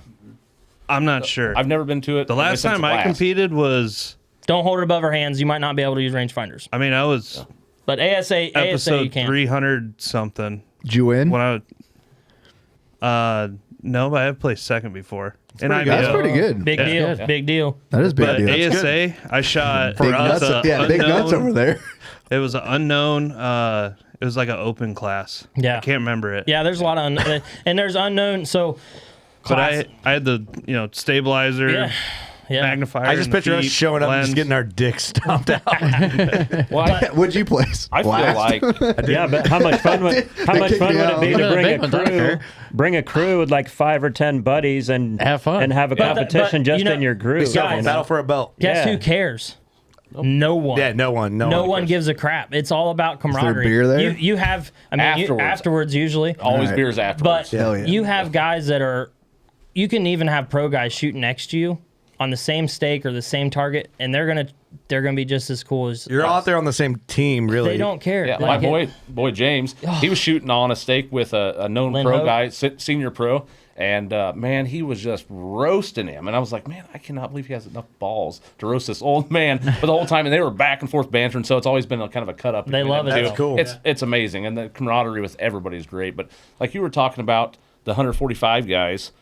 And how big the class is a 45 45 yard max. max. Max. So it'll okay. be anywhere from 5 yards to 45 yards. Yeah. Cool. Okay. Unknown 50 is what I shot. Unknown 50. That's a good. That's a hard class. Yeah. See, unknown, I feel like would be so hard, but like shooting. I got really good at flipping yardages. Like you shoot Bracket a whole shooting. bunch, and then you just rotate this target over each other. Like it helps you a lot with just judging yardage. And I wanted to get really good at it, so I shot it. So, all right, I want to go back a little bit. For the history of WCB, the first couple of years, dude, we shot every. All right, we'll go back even a little further. When we started the podcast, full just transparency, I was scared to go to 3D shoots because I had never been to one. I didn't know anybody that'd really been to one. I didn't know how casual that was. Like, it's like going to play golf. You play your own game, you go shoot. It's not a tournament. Yeah. It's a fun shoot. You can go shoot, but I had no one to explain to me. Do you remember this whole time frame? Oh, yeah. And then we went to one. We're like, oh my god, that was so fun. And it was a thing where in the old studio we had a window and we took dry erase markers and we made a competition out of our crew and we did a total points on the dry erase on the window, and we would tally our points just between our crew, and we would have like a fun. Yeah, I don't know if you remember this or not, but that's the first time I met Steve. You brought him to Oh yeah, DVA, yeah. Davenport Valley Archery. Yeah, and then we got rained out. That's right. Oh my gosh, I forgot about that. I forgot about that now. So we just brought it up. But we went to I made a Excel sheet every year that had all the 3D shoots from Morrison, Illinois, Galesburg, Galesburg, where we do the shoot now. Yep. DVA. We used to do one pretty much every weekend. Almost every weekend. We were at a 3D shoot for the first 2 years of the podcast. Yeah. And we're real into it, and it was so much fun. And then life happened. Families and all that stuff. We got busy, and then it kind of just slowly tapered off. But we battled for a cheap Walmart wrestling belt for fun. Right. And we'd go to the local restaurants near the 3D shoot and have a beer and eat tacos and whatever. And it's the most fun. Your guys' confidence level for hunting those years, though, were probably super high. Totally. Oh, yeah, for sure. Yeah, totally. Oh, You just put your bait on 'em and kill 'em. Yeah, I mean, we do shoot our bows as a crew. Oh, yeah, for sure. We do Yeah. shoot, but like for people who've never done a 3D shoot, like our bow shoot we do at Galesburg Archery Club in Rio, Illinois, right here. Always on a Saturday. Can never make it. Yeah, we're always right. working. Man. Right. Well, we can't have it on a I know. Friday. What do you have to do on a Monday? You can do it on Sunday. The Lord would be there at least. Yeah, that's right. He's No, always not with at me. ours. He wouldn't. I mean, he would already want to be. there. He'd be there to save us. Right here. But there's a lot of people that come to that shoot and they go, "We've never been to a 3D shoot." Yeah. Yeah. I'm like, "You never done a 3D Crazy. shoot?" Like, Yeah. but I get it though. Yeah. It's intimidating. It's intimidating. It is very Yeah, but intimidating. you look back at the early 2000s, you look back, dude, there used to be 3D shoots It was insane. everywhere. I'd run the circuit. I'd do 2 and 3 shoots a weekend. Everywhere. Yep. Yeah. And it, Yeah, and, when I was like 16, it was going everywhere. you know, we got Would you do them when you were young? Yeah, with my uncle. make 3D shoots great again. That'd be a good shirt. I I'm like in, it. brother. Yeah. I'm in. Yeah. Like, Yeah. Yeah. I mean, and then again, wintertime, 3D is awesome. But you talk to Levi Morgan, he'll tell you.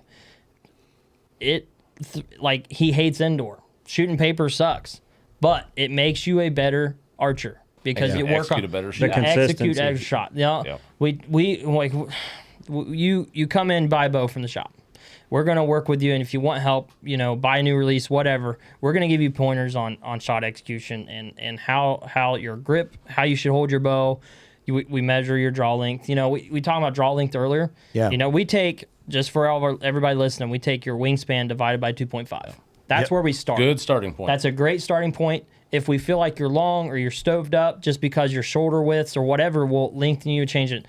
And that's what's really cool about some of these bows that have 1/4 inch adjustment is really where you can fine tune that. And then also your let off adjustment's really easy.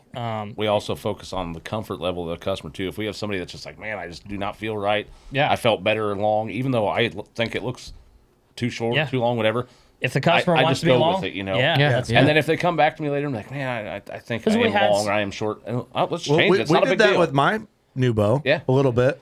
We had so many customers, like back in the day, a lot of people shot long because they didn't have draw length adjustment. You got your dad's bow, your uncle's bow, your brother's bow. 100%. And so you're used to putting that thumb behind your, and then, but what's crazy is, you take a guy like that, you shorten their draw length a half inch or an inch or 2 inches. Freak out. And their groups go from, an 8-inch group down to a 4-inch group or bust and ox. They're like, oh my gosh, I've never shot this good. Better to be short than long.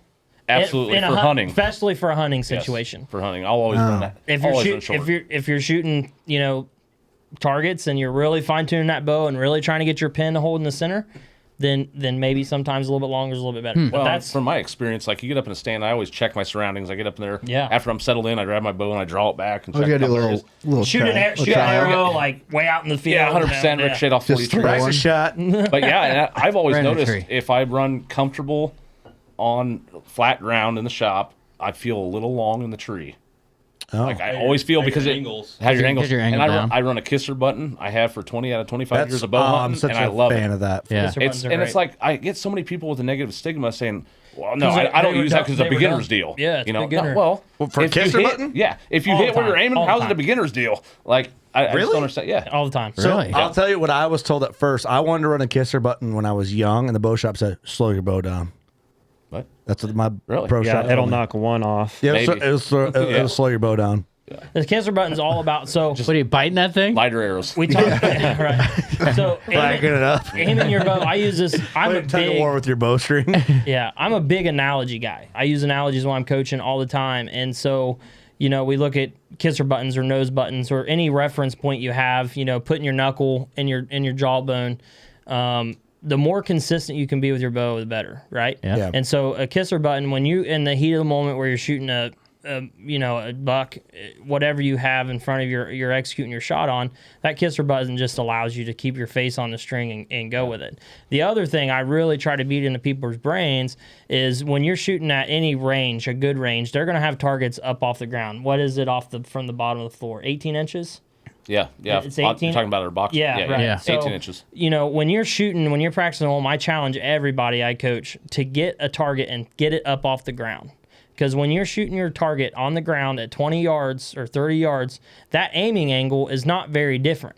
But if you take and put a tree stand at 20 feet in the air and you shoot 20 yards, your aiming angle is completely different. Yeah. And so you're used to dropping that front arm constantly. So you draw back, you get anchored, you get your shoulders. And moving their hand And up. you move your front arm down, but you don't move your back arm. You're not keeping that perfect T, in line. And so you drop that front arm, and how many people's hit high? I've spined deer. My first deer I ever shot, I shot her right in the spine.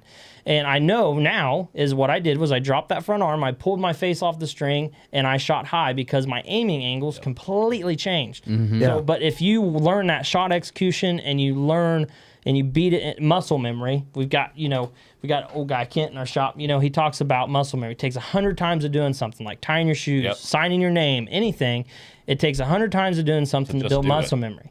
So if you get used to shooting flat all the time, so you draw back, you get anchored, and you're shooting flat, you're not dropping that front arm, you're shooting flat at a target. At 20 yards, you burn that in your memory. If you get up in a tree stand, it's going to be a lot easier for you to either drop down to your target, or what you should do, in my opinion, this is my opinion, you should look at that target and you should draw on that target. Yeah. You shouldn't float down to it. You shouldn't bring it up to it. A lot of people was taught that way, and you should look right where you want that arrow to go, and you should draw and look at it. And I will say, and this is a touchy subject, not really for me because I don't care, is men aim different than women. So men, we love lining things up. I can give you a ball, Kurt, and you can take that ball and you can throw it to me. You look at a quarterback. He can know how far to throw that ball, at what angle, at what trajectory to get it to the receiver where he needs to. You look at a pitcher, he can do the same thing. And so when you're aiming your bow as a male, you should look where you want the arrow to go and let your pin line up. Now, women are phenomenal at lining things up and aiming with something. That's why girls take on archery so fast, and they usually kill bigger bucks than their husbands, and they usually shoot better scores than their husbands right away because they can take that pin and they can set it right on the target and they can hold it there. If you give a girl a bow and you say, here, draw this back and shoot it, and they don't have a sight or anything, 9 times out of 10, they hit high. because they're trying to aim with the tip of that arrow and they're bringing that arrow up and they're hitting high, right? It makes sense. You give a guy a bow and you just draw back, and more time, if they don't think about it, they hit where they're looking. Yeah. And so it's just how we were created, you know? It's how our brains work. It's all different. And so, but like you try to look where you want the arrow to go. That is so important. That's why for whitetail hunting in general, we really love single pin sights. We're not against any other sight at all. My brain is not wired. You've shot a single pin sight for how many years? Hard to look through, man. 20 out of 25 years, probably, well, or more. And the way we coach on a single pin for that long. Yeah. Really? So back. It was earlier a on, matchstick back in the day. He'd tape a matchstick. I started with an old comic impact sight, just a little slider. But the reason why I started that way is because I wounded a lot of deer my first few years, and I about quit. And I had a guy say, "Hey, if you just get a single pin sight and you shoot deer at 20 yards and in." What was the brand? It was a Cosmic Impact. It was made by Impact, but it was called a Cosmic. Jamie has a brain of an elephant, by the way, guys. He remembers the dumbest things. And I also hold on a second, I lie. But I did have that sight. But I started one of these? Yes, it was one of those. But I started with a Foxfire single pin from Carolina Archery Products, who owned the Whisker Biscuit before Trophy Ridge. You do know everything. Yes. So no, I don't. Just ask my wife; she'll tell you. But, what was that? North Carolina? No, it was Carolina Archery Products, CAP. So they actually had the Foxfire single pin. It weighed 3 ounces right there. So there's a 3-pin version. This? And yep, that's 3. I had a single pin which had a next to it. Maybe, and it was just a static single pin sight. And my buddy said, "Hey, get this sight, and if it's past 20 yards, do not shoot." That year, I wrecked 7 deer, watched them all fall. How many people shot a deer over 30 yards in here? Midwest whitetail hunting. Oh. Okay, most of you. Yeah. Yep. Okay, all right. How many over 40? Yep. I've killed one over 40. Yeah. Okay, One. but you Not look, a buck though. Right. Yeah. Yeah. So you look at that. 20 to 30 yards is where most, or 20 yards in is where most whitetail deer get killed. All right. in let's the do this Midwest. to prove a point because we just called out the exceptions. Out of all the bucks or does, all whitetails in general you've ever shot, if you had to on the fly average out your range, what would it be, Doug? Like 15 yards. 15 to 18 yards, I'd say. Probably 22-ish, I would say. Fair. The average. I like to hunt high, so angles change a little bit too. Yeah. And if you're up there ways and you got them at 12, 15 yards, you're probably going to shoot one lung type deal. So I kind of gauge where I set my stands. From base of the tree to the distance of the animal. We'll go that just for ease of answering. But probably like 22 yards, so I'd say average. Mine's probably the same as Doug, 18. Right in there. I would say that 15 to 18. 90% of my deer are under 20. I mean, when I figure in my long shots, I'd be mid-20s probably. Mm-hmm. Yeah. That 15, 18, 20-ish. Yeah, I'd say 17 yards. I'm a tryhard, sorry. Dude, long range. Now, we'll sell you a 7-pin sight. Yeah. But why do you need one? And so that when we coach, we want you, if you're looking downrange, you're looking at that animal. Why do you want so much in your focal plane? Junk. Yeah, your focal. I use focal plane's a really big word for me. But why would you want that many things in your line of sight? You want to focus on downrange. Yeah, especially I'm when a you can multi-pin guy. Well, and shut up, Scotty. We're course tired you of your are. shit. Listen, Do you use them to bracket and range with? So shooting IBO and shooting unknown yardage, I would set pins up can do your for gaps. splitting pins. Yeah, you can do your gaps. So And when I first started shooting 3D in college, I was the same way. Yeah. And so, but You now can I will range that way, bracketing. Yeah. What I really love is a 2-pin, 20 and 30. In my opinion, now that companies are really making that sight really well, that 20 and 30 is awesome because if you're hunting that November 7th and you're sitting there in that timber and you think, okay, I know where all my deer are going to come from, and a doe comes busting you by it, you can take that shot and you can split those pins or you can have that 30-yard pin. If that deer's busting in on you at 40 yards, do you need to make that shot? No. Probably shouldn't. No. You're going to have time to range and roll your sight and take the shot you need to. If it's past that distance, how do you know how far it is? Right. You can range it. That's my biggest argument. Yes. I like a two-pin I setup, do too. 20-30, and then range for anything beyond Here's that. a good and look at bow setup. the dialed proof. There's the 3-pin vertical like pillar. Yep. Which some people love that. it depends on your bow, right? Yeah. Like where's that fall? If I'm gonna be a devil's advocate, I love the sites where you can, dial if you're listening, make that pin where you can sight in that second pin. I know. Well, there you go, brother. You can, Right but there. there's a Yep. lot of that horizontal is a lot more surface area taking up your focal plane. Totally. So work on that pin to come up from the bottom as a vertical pin. That's a lot. But, It is. But if people want it, they got it. Yeah. I love the level up top. Yeah, the level up top, sweet. Cool. 42. And I heard the ergonomics of the new one is phenomenal. It's what I've crazy. heard. Yeah. It's a bad mofo. Yeah, it's sweet. It's Sweet. a bad mofo. But now we're talking about Midwest hunting, Totally. and it's completely different out west. Completely different, guys. We're not singling you out if you're listeners.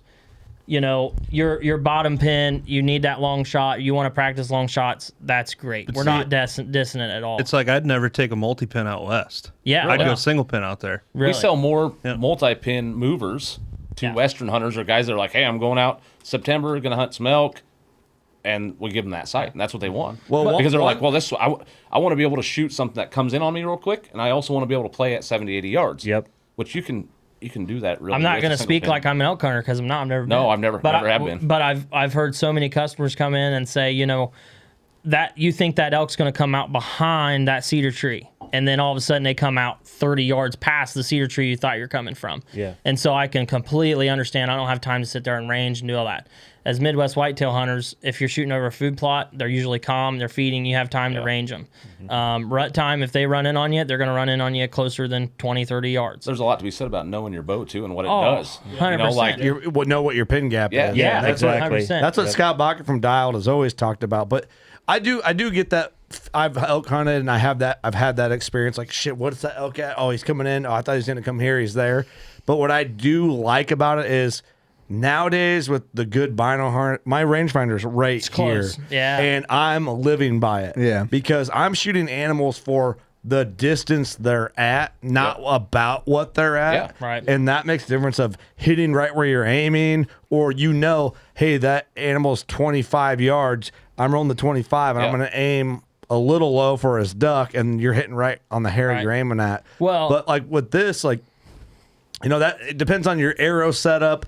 I'm shooting a lighter arrow setup now than I always have. Normally, I'm like 530 or more. Don't get in that topic. I know. that's a rough subject. I'll be here avoid way it. too long. But now, like we went to Texas, and I'm shooting like a 420 grain arrow, Love out of that Hoyt, and I can feel a difference. I like the heavy arrows. I'm a fan. Well, 420 is not that heavy in retrospect. No, it's not. But I'm saying I normally shoot 530 or heavier. Okay, yeah. Last year I shot all my deer with the 530 grain arrow. I went to Africa with an 820 grain arrow. Like I'm used to. Well, and those same 420 grain arrows or the 500s, they'll penetrate the same. They'll both shoot completely through them as long as your bow is Hot tuned. topic. Yeah. You went there. Well, but I guess what I'm saying, I know when I set up my proof with the Hoyt, with it's probably a little faster bow anyway. Maybe I don't know for fact, but lighter arrow, my pin gap's going to be much tighter. Yep, close and it just feels more efficient. I'm enjoying it right now. Yeah. Shout out to Ruthless Archery, built my arrows for me, my Victories, and Victory makes a great arrow. yeah, love Yes. Victory. We're a arrows, man. Victory dealer. Great arrow. Yep. Yeah, and we've been partnering with Victory for The best a arrow. long time. Long time, yeah. A long, They got an orange tint to them. They're really good. dude. The new, the best. The look at my Leupold clamp falling off my thing here. The new Victory arrow. I can't remember what it is. HLR. HLR. The yeah. weave on that baby will make you hallucinate. Ooh, it really does. Nate was showing us at ATA. He's like, check this out, and he's like spinning it in front of us, and I'm We're like, all like, oh, I'm getting emotional. that fell over. So we're talking about We have we're, some of them We're coming talking about pins and stuff, and Scotty was talking about sizing up targets. Let's get into that topic real quick, Scotty. So like we've had customers bring in that EZV sight. Everybody's seen that, and everybody's you start switching that. It's really awesome. You know why that sight really really works? It's because it makes you look through your sight to the target, and so you're sizing up those bodies of those targets and doing it, and so for people that's not maybe following me, so that EZV sight, it's literally a V, and it gets wider as you go out, right? And there's different yardages, and you sight it into kind of Your your feet per second of your bow. So It's a little cartridge driven deal. Now, if EZV, if you're listening, get better and don't have the way you set your windage with like rotating and changing angles. Make I it gotta just see a as far as picture your of this axis. thing. Just make You've seen it before. Just make it sliding up and down. We'll make Doug pull it up, but I'll pull it up. it's a really, I mean, it's a cool sight, but you can do the same thing with a 5-pin. Yeah. Look through your pins. Look at the target where you want it to go. And then, you know, the next thing. Yeah, that's it. Yep. So the other thing is that is a hot topic. And I'm going to probably burn maybe, I don't know. There's really good archers that can punch the trigger and do great command shoot. And then until you can't. Until you can't. That's what I do. Shooting whitetail. I mean, Jamie will tell you right off. He can take a thumb button, and you usually punch when you shoot a deer, right? I'm every single time. Actually, you took a as a hinge matter of one fact, time. I took a hinge because I was shooting a hinge all summer, and I rolled right into fall with it. I'm like, you know what? I'm gonna go out and take this hinge out, hit my click, execute a shot. What do you mean by click? What do I mean by click? Yeah, what do you mean by click? On my moon, on my hinge, you know. Yeah. You know So what I mean? what- So I'm coming through my shot. I hit. It's my starting point, is what it is. Right. So every time I rotate until I hit my click on my moon on my release, and then I execute my shot. I just keep pulling through my shot until it breaks. As I'm looking through my pin at the target, well, doe comes in. I'm urban hunting in Keokuk, and she comes in. Yeah, Keokuk. Yep. So 12 yards. Hit my click, and it was like I was starting a lawnmower. Just bam, just let her rip. And I hit her on the exit side of the spine. And oh my gosh, man. At least you're feeling the click. I rip it hard enough. I rip through the click. Oh. Right. But I had about a complete meltdown. So I will punch every single release. I don't care what it is on a whitetail because I get excited. Exactly. I like killing stuff. It's cool. And you're starting two-stroke. Yeah. Right. So that's why I just get old thumb button out and slam her. Right. You know, I mean, but my mistakes are more minimal than they were before because I understand how to aim. Well, and that's we got a sharpshooter that he's like I just cannot do this instinctive just letting my shot go off. He can't do it. And there's pro shooters that punch a trigger, and I'm like, it's okay to punch a trigger. It really is, guys. As long as your grip and your shot execution is the same every time, you can punch it. Just do not relax off your back wall and make sure you are on, just execute the shot every time. So your brain, when you 9 times out of 10, unless you can execute the same and have a clean break, if you shoot your bow and your backhand does not fake falling backwards, you've all seen the YouTube videos. Your hand, yes, woo. If your hand, as soon as that shot goes off, it should just fall. We use an analogy. I use an analogy all the time. Like when you're drunk and you fall, you usually don't get hurt because you don't catch yourself right because you don't know what's going on. That's wrong. That's wrong. Unless you're Fall out Scotty. of a tree drunk. Unless your Scotty doesn't know. But you should. I need a button that says Scotty does it now. Yeah, right. But when you you're shooting a index or you're shooting a hinge or you're shooting a thumb button, that shot execution you should break. And if your back arm is breaking cleanly back and going to the same spot, that front arm should be going away from you, right? And so, but if you command shoot or punch and you're not letting those arms break consistently, that front arm is going to move different directions. It's not taking the path of least resistance like it would if it would just have a clean break every time. Mm-hmm. When you punch, this arm's going your release arm is going to tense up. Your front arm's going to tense up, and when it does that, it's inconsistent. Yeah. Your arms are going to consistently do. If most people look at their pins too, like bow hunters, thumb punchers, trigger punchers, whatever. If you look down your arrow with your string, it's all going to be offset. It's going to be on the left because you're going to have left impact. If you're right-handed, if you're right-handed, yes. If you're left-handed, it's going to be the opposite. When you come apart, it's got to go this way. Right. Mm-hmm. And so you got to move your sight to correct that, right? Right. So normally we will set up somebody with a pin, one pin width to the left of the string, and it's pretty dang close for left and rights. Yeah. I'm not saying it's wrong. No. What I'm saying is learn your shot. Totally, especially in a hunting situation when you're in the moment and you're like, now, sometimes gotta go. My opinion, this is just my opinion. If you could learn a shot execution where you have a surprise shot every time, do it. Mm-hmm. Yep. Yeah. So I'm not the greatest target shooter. I don't shoot perfect scores. But when I hunt, I get a surprise shot when I get a shot to go off. Yeah. I can get bared down on my thumb button. I shoot a hinge all the time. Even when hunting, you shoot a hinge? No, when I'm hunting, I shoot a thumb button. If I grab a thumb button shooting a target, 5 shots in, target panic. But when I'm shooting that one shot, I can make it count. Where I come back, I draw, I get anchored, I get deep, get my thumb hooked on my thumb button. I start looking where I want it to go, and I start letting my index finger stretch, and all of a sudden that shot goes off. I can do that, and it's awesome. But if you can get to that, it's amazing because you have the confidence that's just through the roof. But I'm sure shooting the release you were shooting before. Yeah, which it was a hybrid hinge technically. Yeah, yep. So shooting that, I'm sure you've had some shots where they break and you're like, holy crap, I was not there. I was not where I was aiming. And then you look down there, you're like, be in the middle. It's right in the middle. Yeah. Because You're your looking in the brain middle. puts it back. I've also had that, and I don't know what it is about that, like the hinge style release hunting. I've been drawn back and been like, why does this feel so heavy? I can't get it to go off. Sure. Because it's target panic. Because you're tight. It's target panic. Well, I'm like, I thought my release, like, I'm glad you brought that up because Yeah. there's multiple different target panics, right? well, because I remember being, but like what I mean, and maybe I'm hitting exactly what Yeah. you think I'm going to say. I remember being full drawn on deer and being full drawn and buried and feeling good. And I'm like, why is my release not going off? You're froze. Yeah. And I call that the lockup or tick-tock effect. Oh, interesting. You'll start tick-tocking your release, moving slightly. Yep. You know, Joel Turner, perfect analogy. Once you start your shot process, you should never stop. Once you start that movement, whether it's your hinge, whether it's your wrist strap, whether it's anything, you should never stop that shot process. So, but like, let's talk about different target panics because everybody's going to have them. Well, one thing I wanted to talk about, I want to ask go you guys recommended releases for each in hunting, and maybe that relates to target panic, or we talk about target. I think we recommend releases to practice at 10 yards and in. How about that? Of L variants. Yes.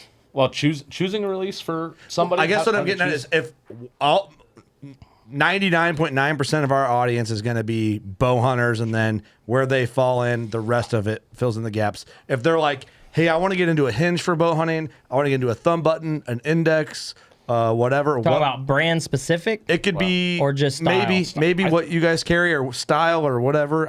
I think that what you prefer. Yeah. I think we let people choose releases like we let them choose their bows. Yes. So what we do is we open packages.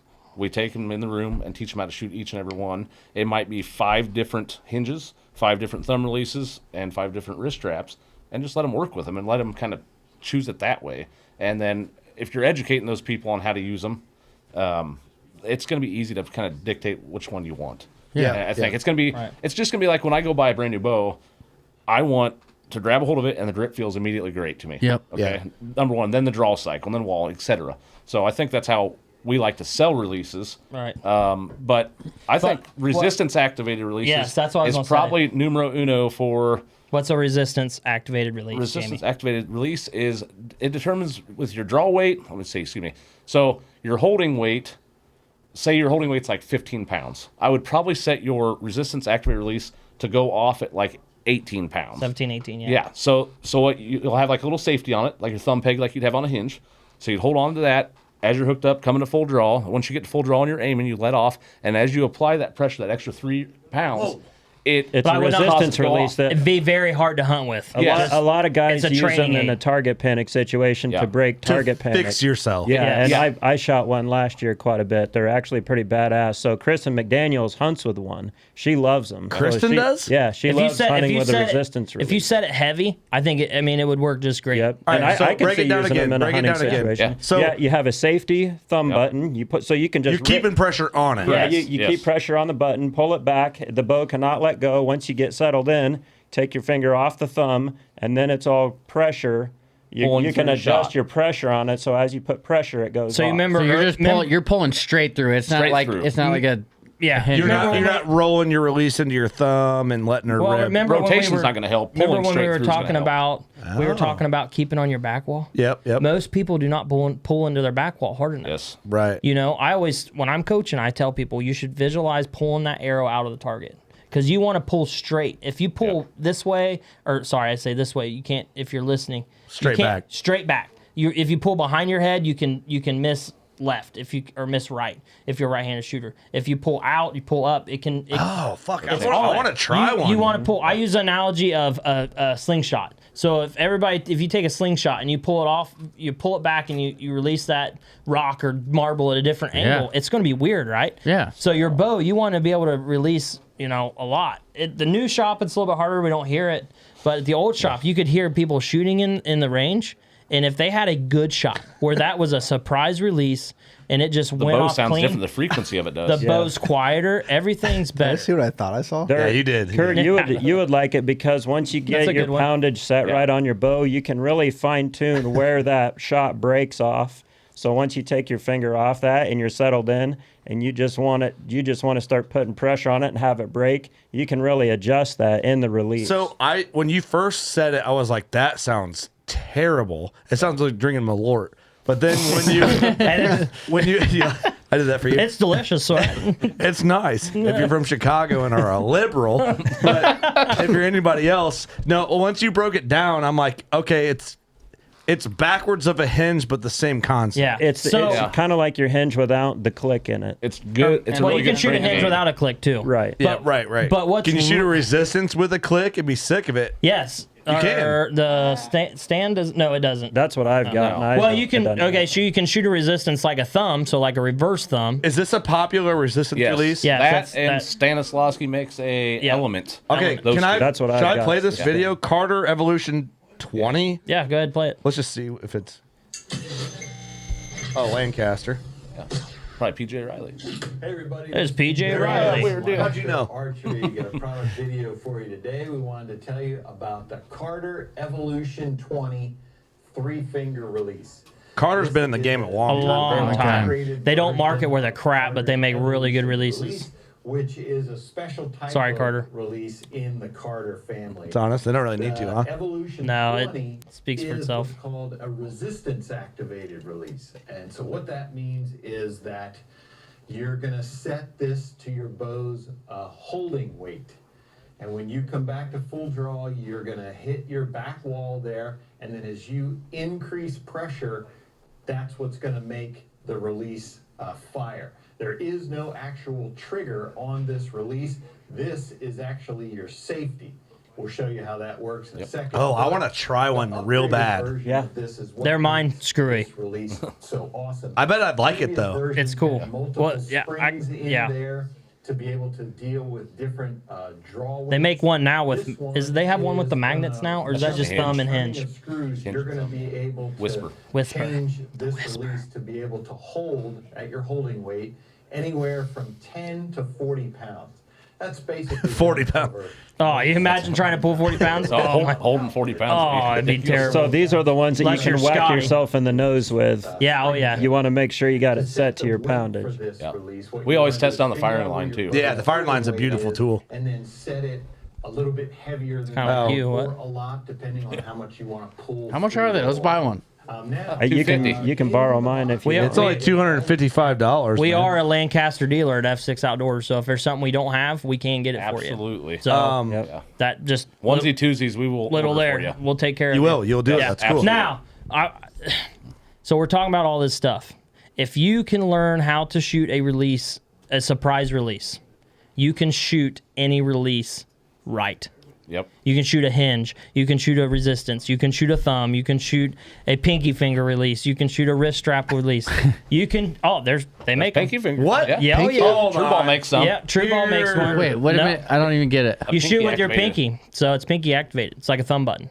What the hell? If you It's a whole new world if now. you can get your brain to be What's okay with just executing the shot and letting your trigger go off, you can shoot any release right. Yep. I can pick up any release now and I can let it go off and it's not because I'm a great archer, guys. I'm not a pro, not anything. That True Ball But I coach people. Go to. Which one is it? Right there. True Ball Down, go down, to. down. This one right here? Right there. Yeah. Yep. It's on Amazon. Boo. Boo. Boo. Support Amazon. That looks gay. But yeah, it's $290. There's a lot to it. yeah. Dude. Now, release. Let's talk release prices real quick.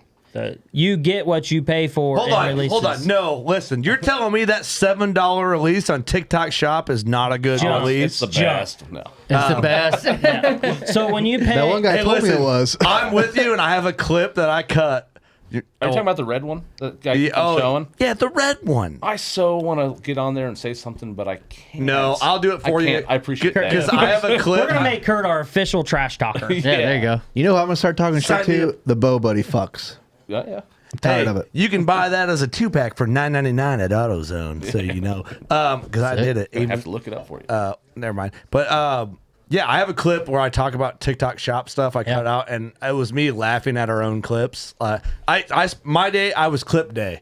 If you like communism, China, then support them. Dude, I just laughed at our own shit, and I'm like, God, I hope people think we're just a third as funny as I think we are. We'll be all right. Because I'm watching our clips, I'm just laughing in here, and Jordan's got to hear me just chuckling all day while I'm cutting clips. And you know what? I wonder if I can find it. While you're finding it. So the big difference is, is you look at your Carters, you look at your Stands, you look at your B3s, you look at your Ultra Views, you look at your Excels or True Ball Excel. They are zinc plated, hardened steel internals. That release, if it's over $250, it's going to last you the rest of your life. Yeah, why would you want to shoot it? Or unless you lose it. But if it breaks, if you take care of it, it will last you the rest of your life. We have old hinges and old thumb buttons that are from the 80s, 70s that are still just fine. Yeah. But if you get on whatever sites and you buy those cheap thumb buttons, they're going to wear out those internals really quick because they're not zinc plated. They're not hardened internals. And why would you want to shoot a 99-cent release with a $3,000 bow setup? It's kind of it's just not worth it. Like broadheads. No. Why go to Walmart and buy broadheads? Yeah. Give me the most. It's like, hey, let me use this condom I know already has a hole in it. Let me use this open condom. Why'd you laugh so hard, Doug? I don't know. Because he's done it. All right, here's the clip, right? I haven't got into the TikTok shop stuff. Here's the bottom line. Let's get into that. Look at those tattoos, Don't man. sell me anything hunting related on TikTok shop. If you're buying releases and rangefinders off TikTok shop, it gets worse. Let me say this first, Zach. Suck my release for your $1,500 bow setup plus accessories. And you're buying a $7 TikTok release. Yeah. This is like a Wolf brand. Like Wolf is one of those brands. Did Jordan just drink a gallon of milk? Oh, yeah. You want to die? Yeah. What are they? There's the clip. I'm just waiting to post it on TikTok to have the only dude who's selling those releases be like, well, here's where you're wrong, buddy. Yeah. I'm glad I'm not on TikTok. Okay. It sucks. It's pretty hilarious. Keep shooting it, brother, and let me know how it works out for you. If you're on a budget and you don't have the money and you want to try a thumb button, go ahead. We're not going to down it. I know. That's bad advice. No, it is. But just come get an $80 True Ball from me. Yeah, we'll give you an index that you'll just be fine with, or even an $80 thumb button, right? I get it. A reputable company.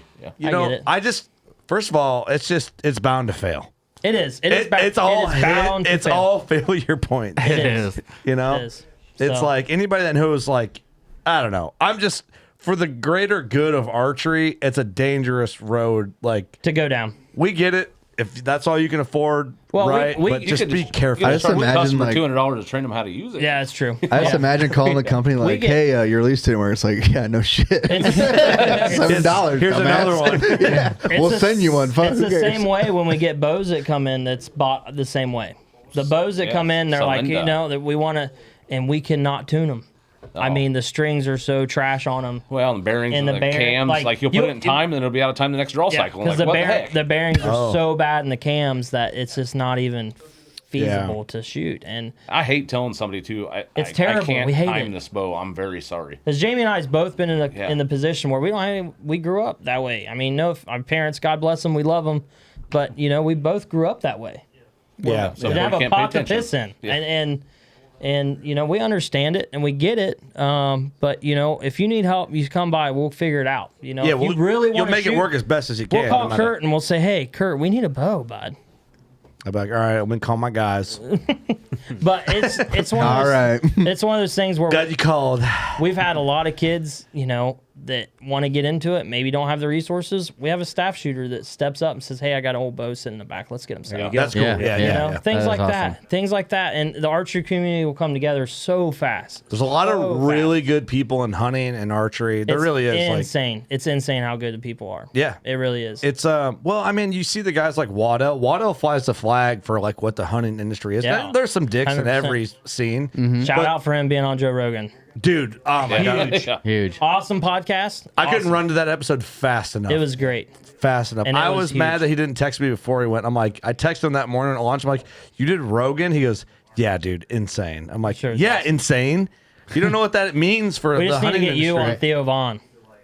Oh, dude, him and I'll talk about mowing the grass. It'd be or something. awesome. And I mowed the grass one time. Yeah. Like, yeah, dude, I did it with my bow. You know, I just drew my bow back, cut the grass with it. It'd be great. It's I'd pay for that. Subscribe. Oh, dude. I mean, anything like that would be cool for us because, I mean, we're fans of those guys. You know? Oh, yeah, for sure. That our influential. influence is external. They were from at the hunting. inaugural. They were there. I know. See, did you see Theo fall off his chair? Yeah, the Paul brothers fucked him over. They knew it was going to happen. They were like, "Oh yeah, I'm just going to conveniently start filming right now." And he falls. Yeah, I don't like that. I Watch don't the like mullet that. flow in the wind. Yeah, yeah. So you got the Hoyts pulled up here, or what are you looking Yeah, at? dude, I got it pulled up, and you guys are a Hoyt dealer. You guys are a Hoyt dealer dealer. for a lot of people, but you're a Hoyt dealer most importantly right now because it benefits us talking about that.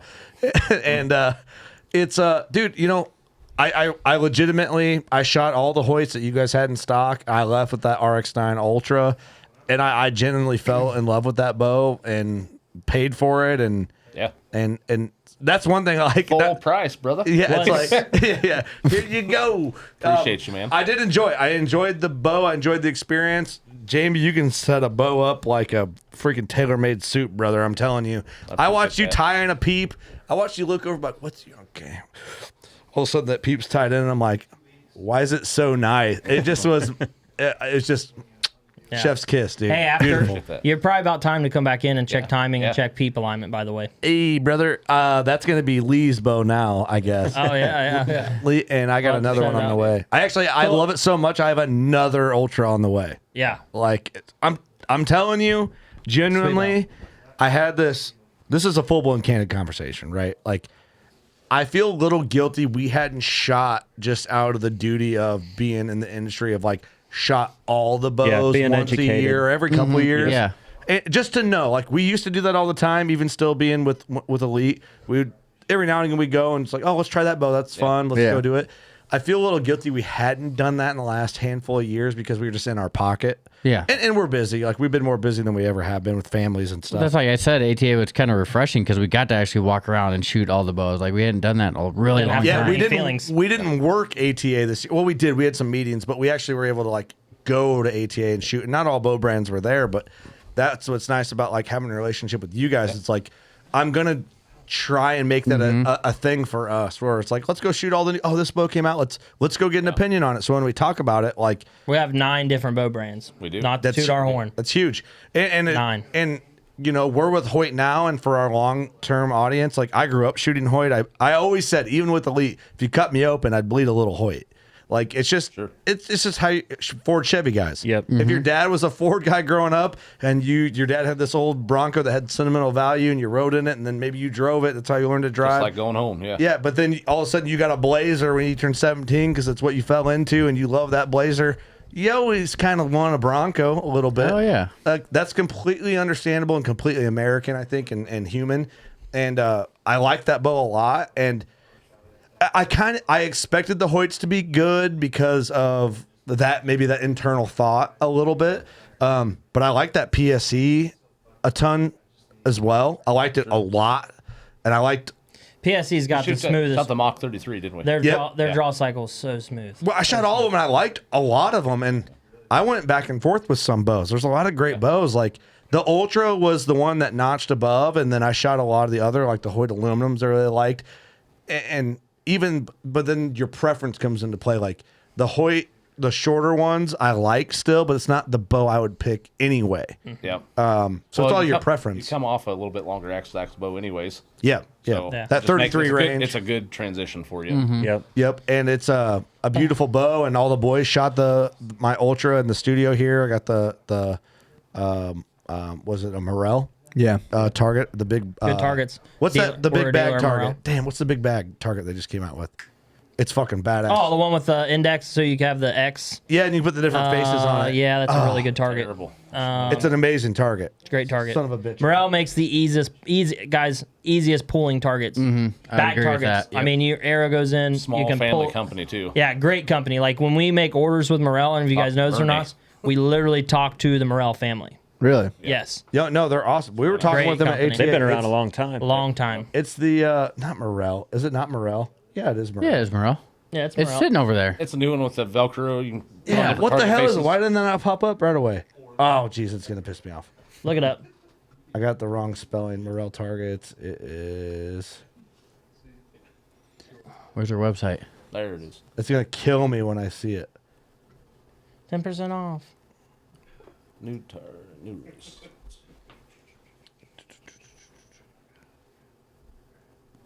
Where are you?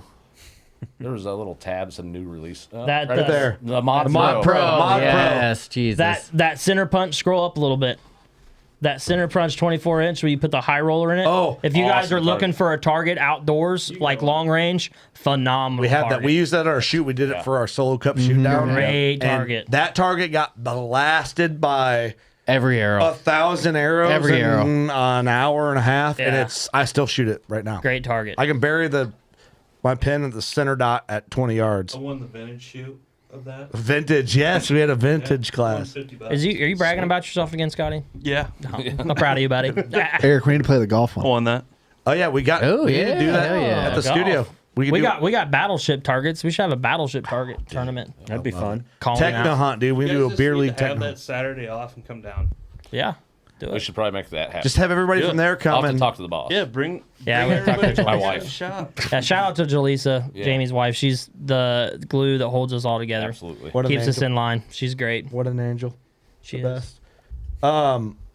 But yeah, we're in the whole thing. I think Hoyt did a great. I mean, if you guys listeners don't know, Hoyt's back. You know, this year they completely changed their cam system. Yes. And so you look at they have a split yoke system again instead of having the what do they call that system before?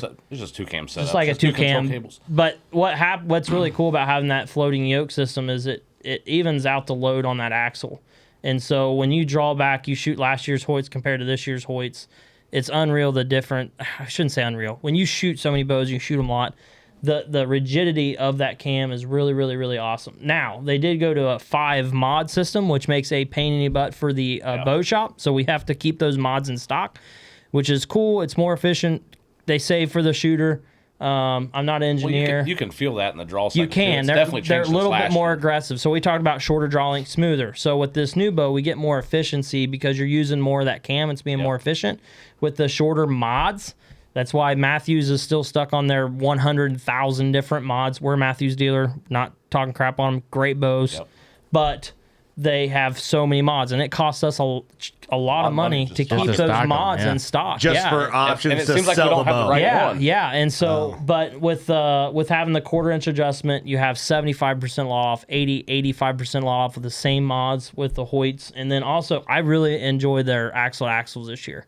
They went from a 29 to a 29 from a 30. They went from a 33 to a 32 on their aluminum bows, and then what I think the real kicker is that the Ultra. They went from a 34 to a 33, and it made that bow a lot different because the Ultra at the 34 just felt like a big bow. Like unless you were a big guy, big bow. yeah. Unless you're a giant dude, I'm not. It just felt like a target rig. I mean, it was very, very big, and now they shortened it up. You know, brace height and stuff's changed a little bit. It just feels more like a hunting bow, and I really enjoy that. Yeah. I think they did a really good job going to a 33 on that. Hoyt, if you're listening, all RX9 should have been a 29 too, but engineering, sorry. But the 30, I mean, that bow, the 30 is super dead in the hand. Yeah. I mean, it's just quiet, dead in the hand, great bow. But, Yeah, touching back on that, the 5 mods, they did that for efficiency, like you're saying. yeah. So if you are deterred a little bit by that draw cycle, because it is stiffer than last year's HGBX exact cam, know that you're getting a lot more efficiency out of that cam because you're using more of that cam. Gotcha. Say with that.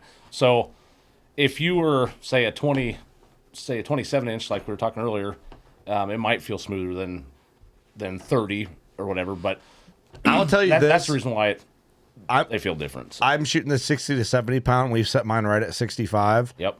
And I draw my bow straight back, and it's clean, and I'm like, I could crank this baby down. It does not feel extreme. Like I feel like I could shoot an 80 pound. Well, and keep in mind, if you shoot something for a couple weeks, it's gonna feel great. It doesn't matter. Like I don't care what you're shooting. It's gonna feel familiar. But even then, like I shot a lot.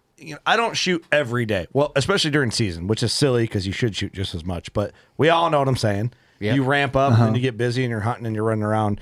But I tagged out and I hadn't shot for a few weeks. Yeah. And I came in right into F6 and I shot.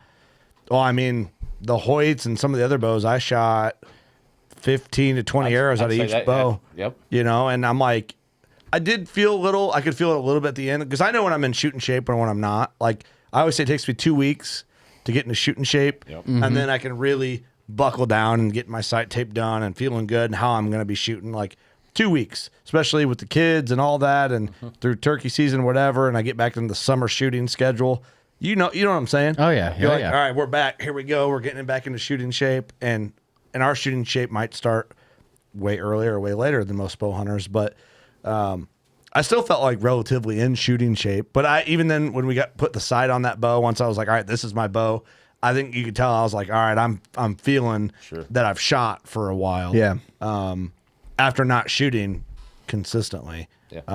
And then you're like, yeah, you're a little left.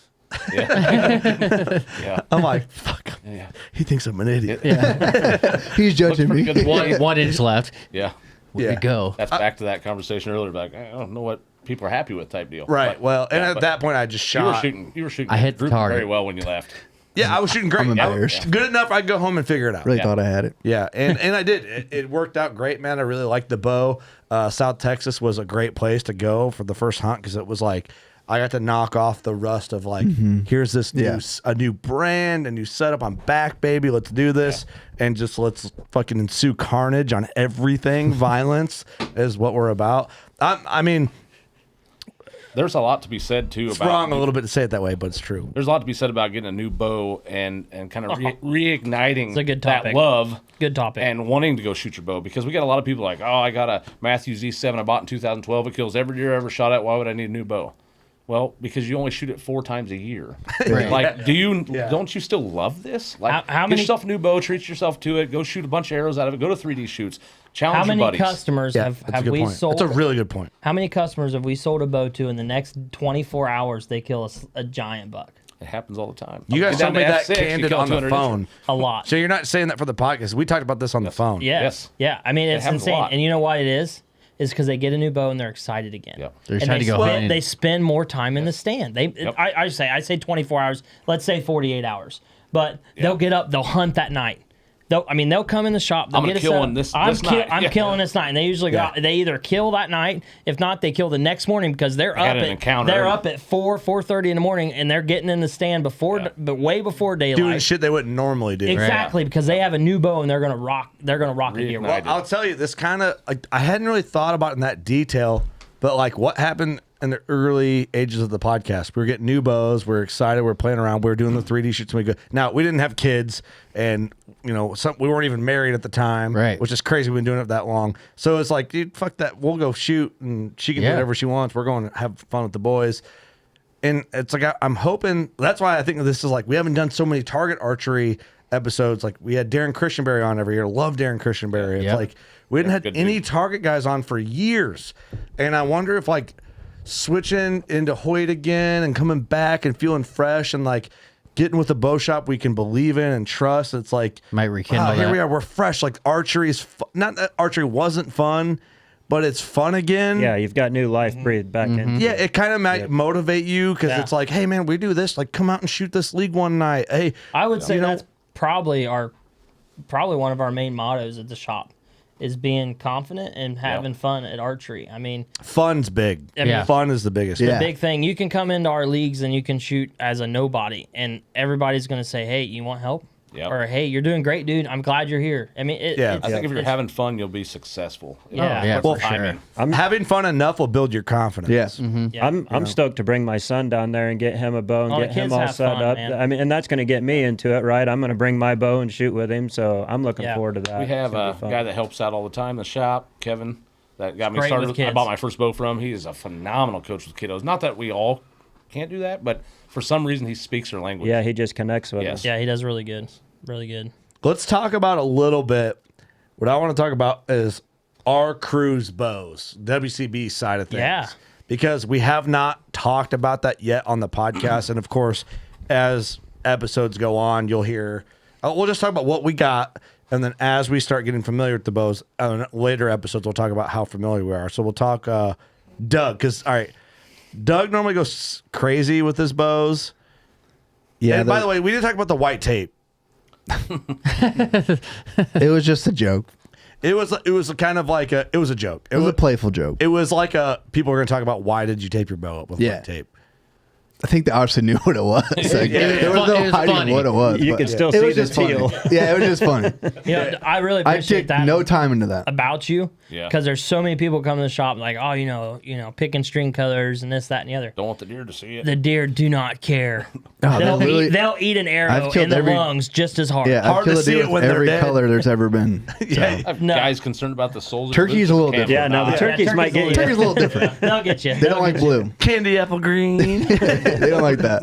All right, talk about what'd you do, Doug? What bow and colors did you go with? Okay, you're gonna scroll down. Yes, just I'll give you a little scrollage. I'm doing the Show them the Alpha. Show them the bow builder. AX2. Show them the bow builder. 32. Oh yeah, the bow builder. You can is build sick. the bow that he's getting with All the right. color. All right, here we'll do that. You want to do the bow builder, Doug? Yeah, let's build my All right, bow. bow Build model, some bows. Alpha AX2. which- 32. Doug went with the 32. Okay. Big D in it. Okay, we're gonna go. All right, next. What color? Wilderness. Green riser. That's what I got on my first Ultra. The green looks really good. Limb color. You Gray. can pick your limb color. You want tombstone? Oh, Tombstone. nice. Stoner. One of the best movies ever. That look good. A great movie. Great movie. You know Great why? You know movie. why my name is Wyatt? That movie came out in 1992. I was born in 1993. You know who my mom had a hots for?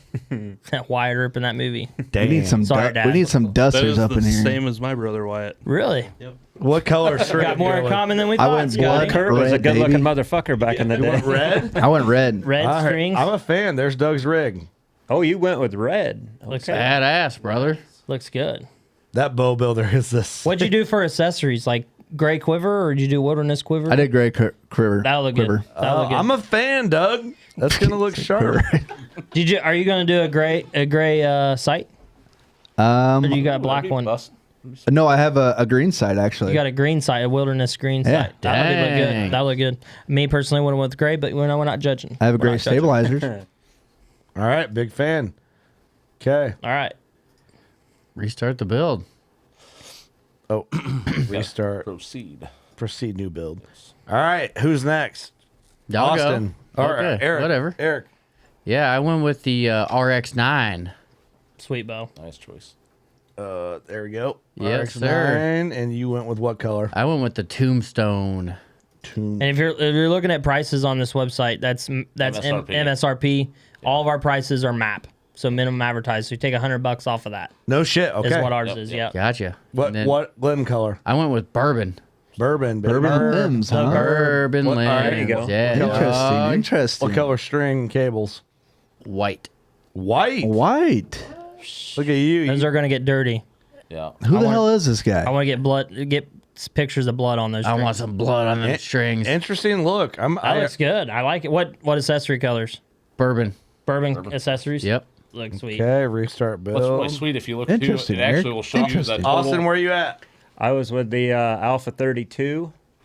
Oh, joining me. Huh? Yep, me and Doug are going to Cool be guy shooting the same club. bow. 32. Went with the bourbon riser. The bird. And then black everything. Black limbs, black accessory, Looks black good. string. I had a Sexy. Z1S, the same colors. It looks so good. Yep. I thought it looked sexy. Yeah. Look Whoa. good. What the Oh, hell? where'd you go? Whoa, hey. Hey, get Are you over shooting here. this thing? On that bow builder too, it does show your total weight when you start adding accessories. Yeah. It'll add that all up for you too, so you can actually tell what your physical weight is of your bow.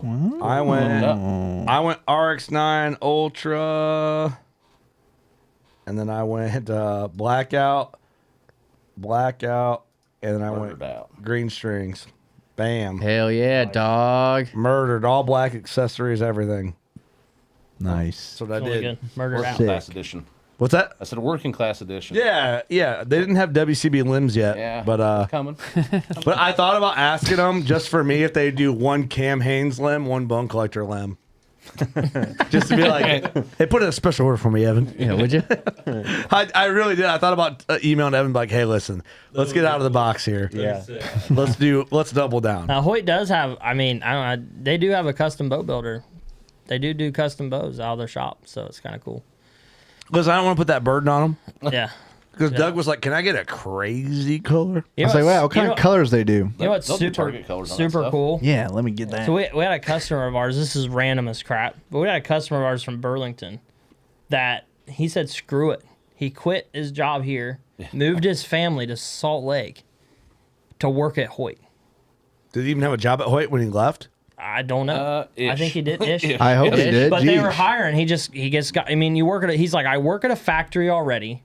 Why do I not go work at a factory that I love? Yeah. And he's still out there. Yeah, I appreciate That's that. awesome. Justin Wixom, shout out. Yeah, I mean, it's awesome, man. So That's cool for a guy to awesome. say, I'm going to move my family and I'm going to go out and work at and God bless you for working at a factory. You know, my dad raised me 30 plus years at a factory. And we need you people, like, really bad. Oh, yeah. And That's what makes the world go around but, here for us. you know, Wife and kids were super supportive. They stayed back, finished out the school year, and then moved on out. it was cool. But That's like awesome. follow your dreams. There's a way to get there. It just There is. sometimes you have to take sacrifices and you got to do it. But that's just Well, you got to do what It's you really- love. I it's- mean, it's if really you're passionate cool. about something, that make the work a hell of a lot easier. Right. You know. Yeah, I love that, dude. I love that type of story. It's cool, dude. Like hearing that stuff and like, I don't know. I'm pumped to work with Hoyt.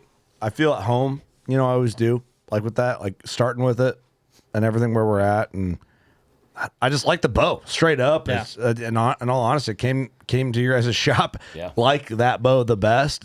I did not know I would like it the best. Well, now that you can say it, I mean, you shot bows a year ago. When you come down the first time, you shot Hoyts, and you're Okay, I forgot about that. You were like a little kid in a candy shop. He's like, dude, I got to stop shooting these right now. Okay, I'm gonna hurt somebody's because feelings. you were being a bad influence. I mean, don't tempt me with All right. tempt me with a good time. I'll do it. I forgot about this. You were wanting to shoot one and put it up, and you're like, oh no, wait, look at this one. No, I did forget. I forgot that I did shoot bows there. Okay, that's a fun side quest. You're like, nobody take pictures, nobody can do it, which is understandable. All right, yeah, okay, yeah, we can talk about it. We can talk, but that's what we're gonna challenge when you come to the shop. You know, we want you to be open minded.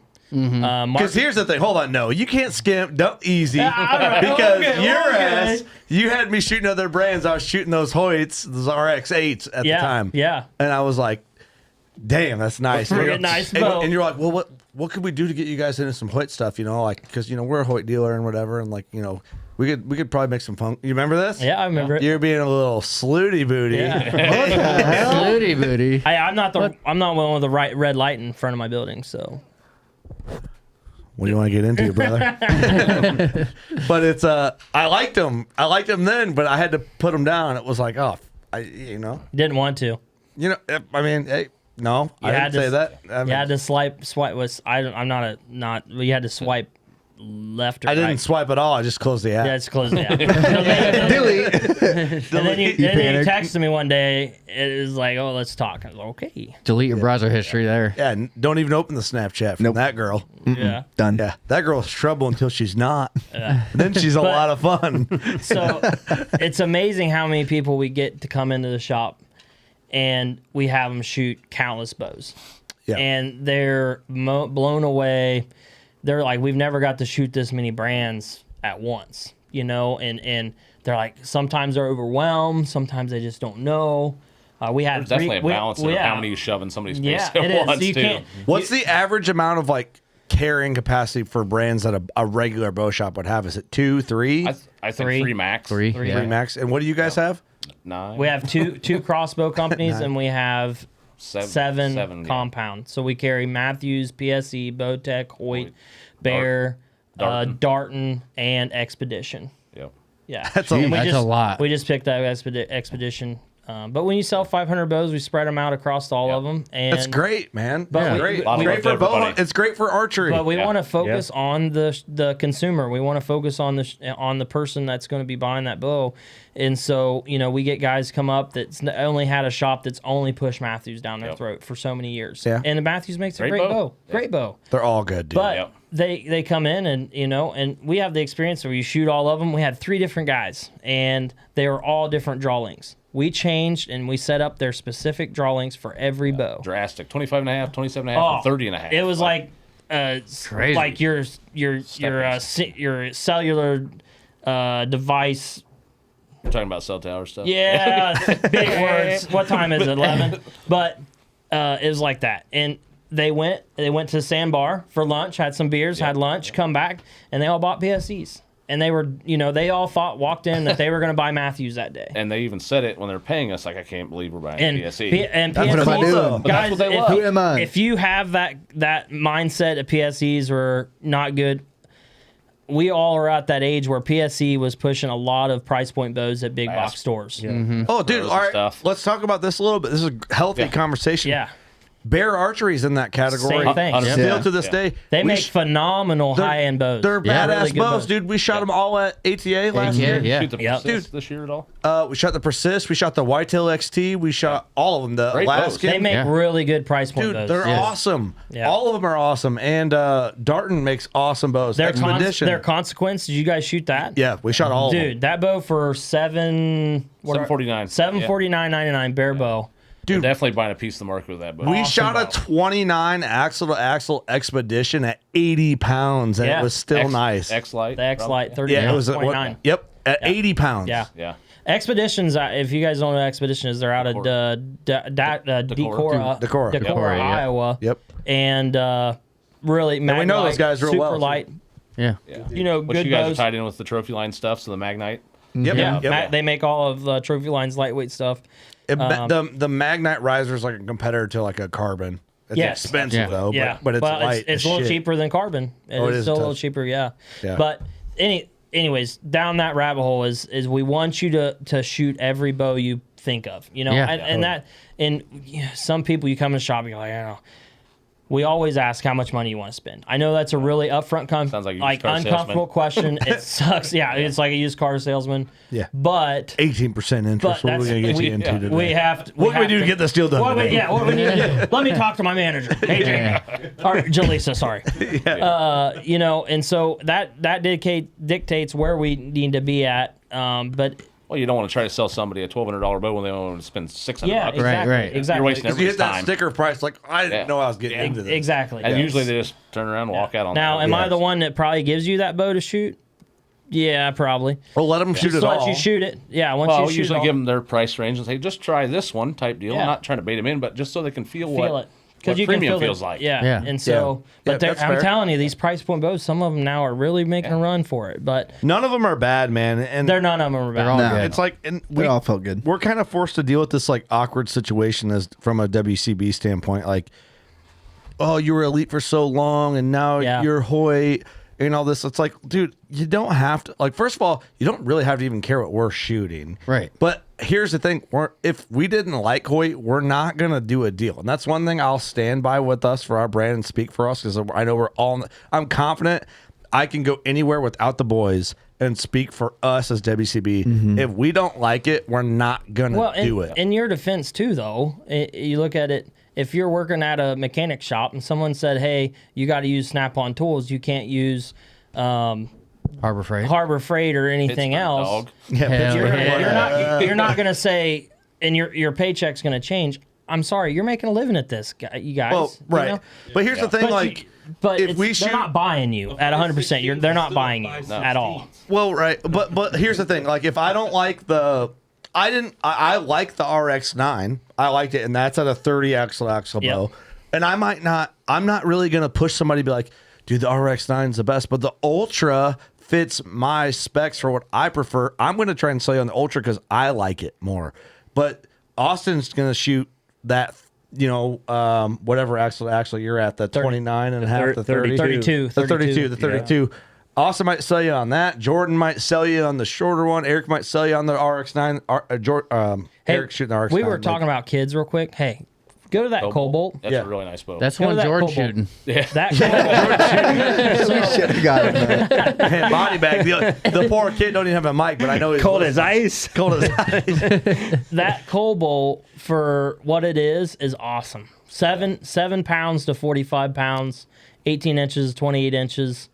That is an awesome little bow. Yeah, I gotta get Cody one of them. That's sweet. It's awesome. And they're what, 449? Yeah. Yep. Sweet. It's a The draw sweet cycle bow. smooth, and it feels good at the shot too. Like unlike some other kids' bows that kind of feel a little rattly. Scotty, that thing they, feels great. they go to our draw length. Do you think about having a turkey hunting competition with that, It's like 2.8 pounds. bud? Yeah, Hey, dude, do we need to get a WCB Cobalt and share it for turkey season for the Turkey killer? crew? The turkey That killer? would be so fun. But- or what if we did a 3D shoot with one WCB Cobalt all against each other? Same arrows, Same draw bow, length, everything. same draw length, everything. So we get play to the last we target, play you got to a use the really- Cobalt. We play a really fun game at the shop closest to the center of X, and like we'll go rounds. I mean rounds, and so whoever's closest to the center of the X on that Vegas Thanks. 3 spot, it is so fun. You get a point, and we go to 5, like run a 5 or 10. Yeah, close. And it might take an hour to run 5 guys through to get Yeah. 5 points. With a kid's bow? It looks no, like just a, with our bows, Oh. but you can do it with that. I mean, you can do it with anything. It'd It's be fun. fun. It looks like a shrunk down laser tech. You know, rifle. and well, does, actually, So what yes. was the older? It is, Yeah. dude. What was the? Did you say? What'd you say? No, laser tag. Laser Yeah, tag. yeah. Like circa 05 or so? Well, there's another kid. What was the kid's bow in the late 2000s that it looks like a lot? The riser.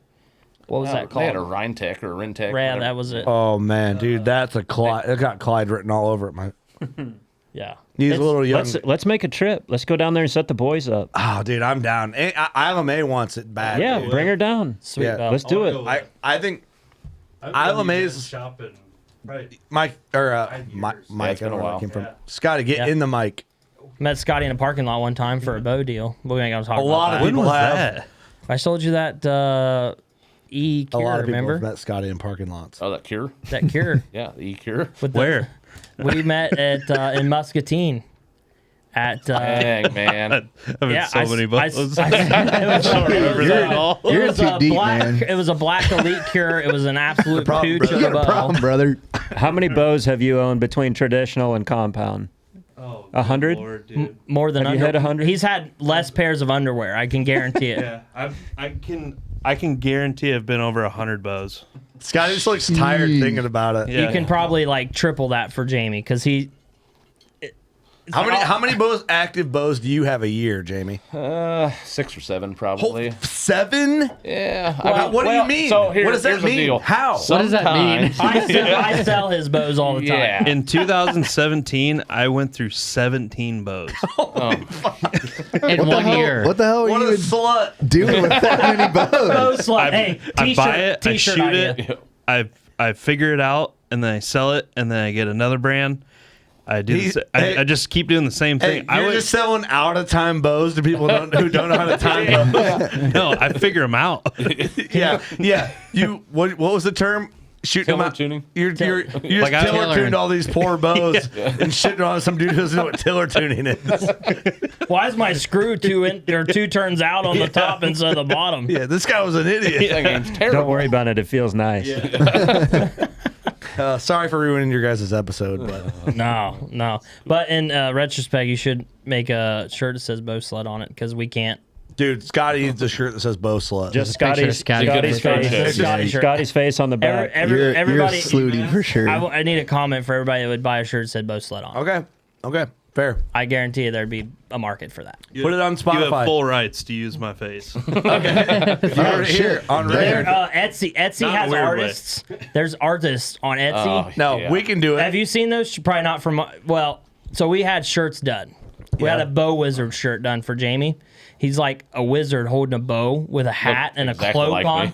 It looked just like him. It was hilarious. We did a King of Strings for Kent. He's wearing a crown. He's holding some strings in his hand. I love that. It looked was like King of the awesome. Hill font and stuff. It was, Oh, it was really? awesome. Badass, It was great. It Okay, was well, great. we can do something. So on Spotify, comment bow slut, and we'll know that you want a shirt for Scotty. Hashtag bow slut. Hashtag bow slut. Well, all right. So 7 bows. 7 bows. Yeah, well, 6, 7 bows a year. And I do some of it to help sell some Marketing. bows. Because Let's be honest with you guys. influential on. Hey, this is the owner's bow. Yeah, people come in, they're like, "Well, what are you shooting?" Give me that. Well, I don't know. This week I'm All of shooting them. That's what Drew PSE does. or whatever, and then and it works. Yeah. But I also believe in every single bow I set up. Yeah. And I believe that I can go kill a whitetail with any bow in the shop. So it's more of a deal. I don't like to be tied down because we have so many, and I believe in every one of them. Yeah. Well, it would be shitty for you to have a bow brand that you didn't like. And it'd be weird. It'd be weird. It would be weird. Yeah, and then also to it'd be be weird hon- for me to shoot a price point bow because why would my customers buy a high end bow if I'm shooting? And to be price point honest bow? with you, even though they work, if a bow company doesn't, if they make a bow that we don't like, you know what we do? We don't order them. Yeah, or you just maybe there's a what the hell? Is that a pumpkin? Use that picture. Okay, well That's going to be the cover art for the episode. Yeah, that's fair and honest, I think, from your guys' perspective. With stash sticking out, it's nice. I think it's like a pumpkin with a glory hole. It's a bow slot right there. Definition: you open up a Webster dictionary. There's a picture of that. There's nothing, nothing Just written. him holding the bow. Just go ahead and use me. The hell? The fuck?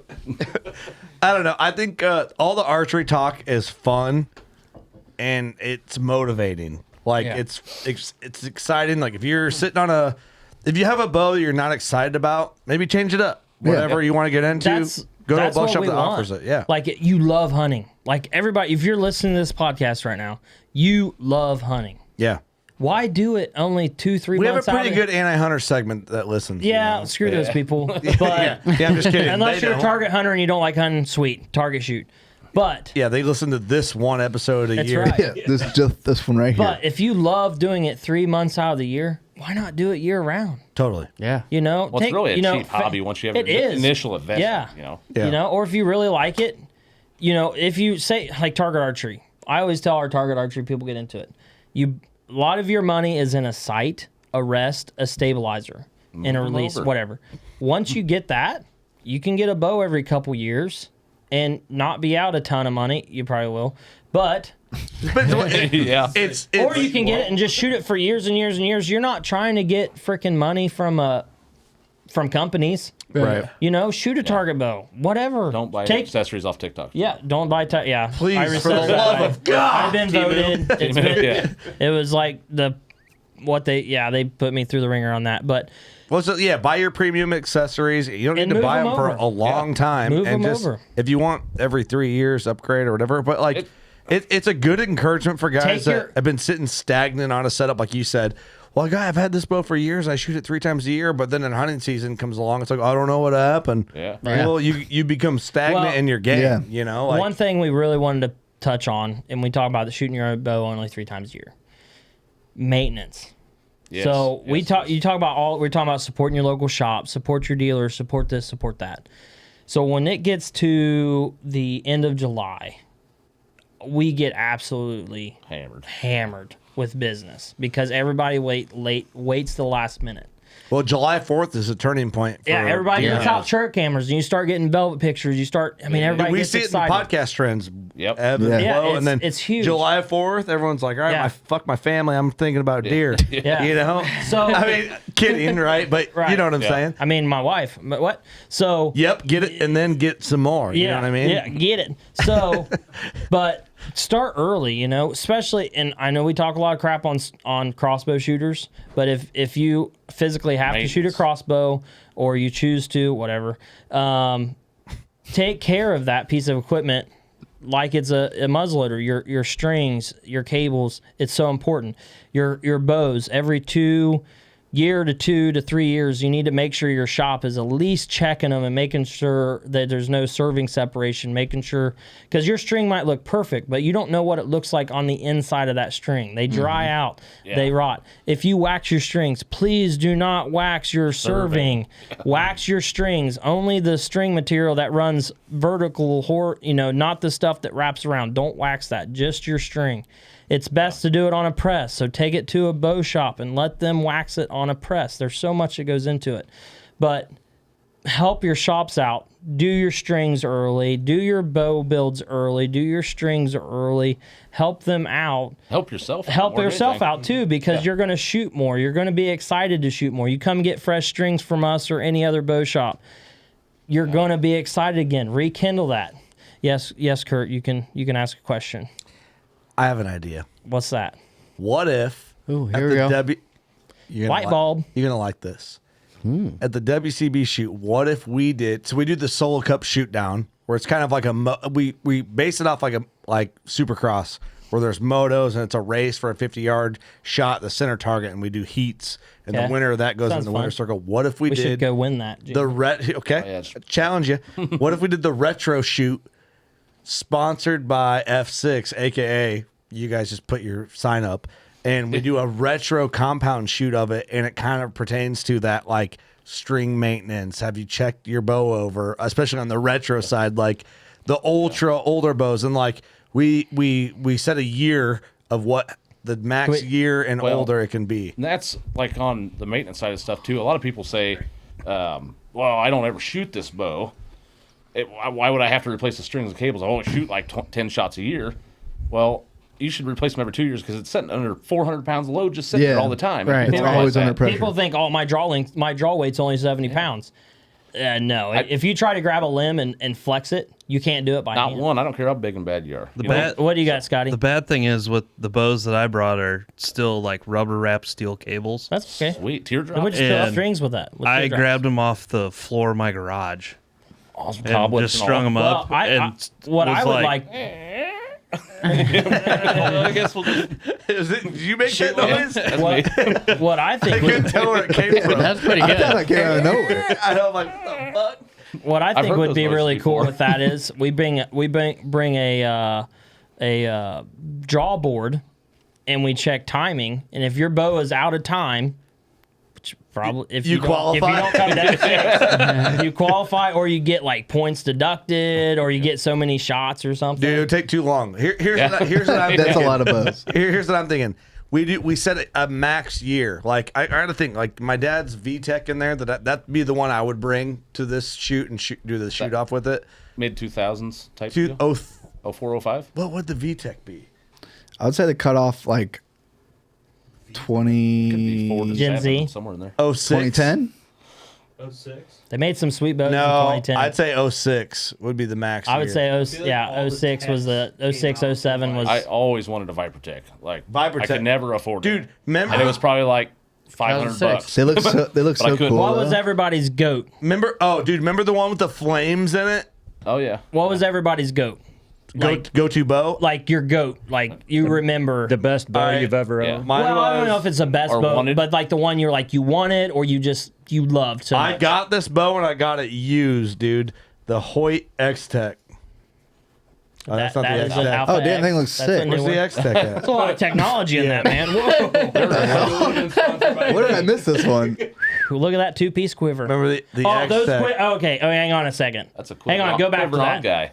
Go back to that stabilizer, Kurt. I had one. That's a limb saver. S-coil. Everyone had one of them. They degrade. Jamie, you want to get into details on that? That era around when these Hoyts were super popular. That was the X-Tech, though. I had that bow. They just like melt. The brown melts, and if you get it on you, you cannot get it. You can't get it off. And that's not a stabilizer either. That does nothing for you. No, it's not a stabilizer. Well, it's but whoever made that made a fuck ton of money. Oh yeah, it's a vibration That's what we controller. need to do. We need to make something like that. It's the opposite of what your wife does. Oh, fuck. That's custom. That fucker's real nice. I know what you're talking about. Woo! Look at that bad boy. He spent some money on a stabilizer too. Goodness. That thing was probably he had money. $80 Hey, stabilizer. he had money back in the day. Huh? Yes, here's how I know what you're talking about because my dad had this old Hoyt VTEC. I think it looks pretty sick. And it's got the brown and they're melting. Yeah. Melting, yeah. All right, They had a bad formula. My dad put new strings on it before he passed away, and he did shoot it a little bit, and they look like shit. But have you killed something with that? No, my dad killed a lot of deer with it. Dude, you need to kill something. You need to kill something with that. But this is the bow I want to bring when we bring our new Hoyts in and get them set up with you guys. I want to bring this bow in, and I have an Arxos dialed I'm going to put on it, and this is going to be my rig for the shoot. That'd be awesome. When we do the vintage shoot. So this bow's I don't know if it says a year or not. I thought the vintage shoot was just fingers and. No, you're thinking too old. Vintage compounds. That's what we did last year. No, that's trad. That wasn't I was shooting. Scotty, remember the song? Remember the song we were talking about? Shut up, Scotty. You don't know. Scotty doesn't know. Well, what year would this bow be? I think it said 06 in there. Yeah, I think that's what it is. It's close. So I'd say no older than 08. 08 and older. It'd be good. It'd be good. Because I'll bust my old High Country out and bring it up. No, newer. You mean High no Country wait? just advertising today on Facebook. Really? They were a what? Yeah, it was a I didn't even know they were still 2.9 around. pound carbon All right. bow. No shit. How the strings look, boys? Let's take a look. Take a gander at that, Jamie. So if there was That's one, got to be an 06. It's all right. It's all right. It's a Hoyt. You can't break. You owe me them. a string. They look pretty Jamie. bad. Look pretty shitty. Looks terrible. Look bad now. No, they actually don't marketing. look that bad. No What's marketing. crazy is Hoyts in this era, they had I had people come in with like originals. Yes. And they look brand new still. I don't know if they made them out of barge rope or what, but it's insane how durable they are, man. Yeah. Yeah, my dad passed away in 21, and he had new strings put on that probably in 19 or 20. It's Really? actually pretty close to in time too. Is it? Yeah. Yeah. I mean, they need change, but they don't look that bad. So you you can go could kill stuff with it. you could work with that. Absolutely. 100%. It's a kill. Yes, it'll kill. It would kill. That's a great show. Yeah, I love that show. Classic.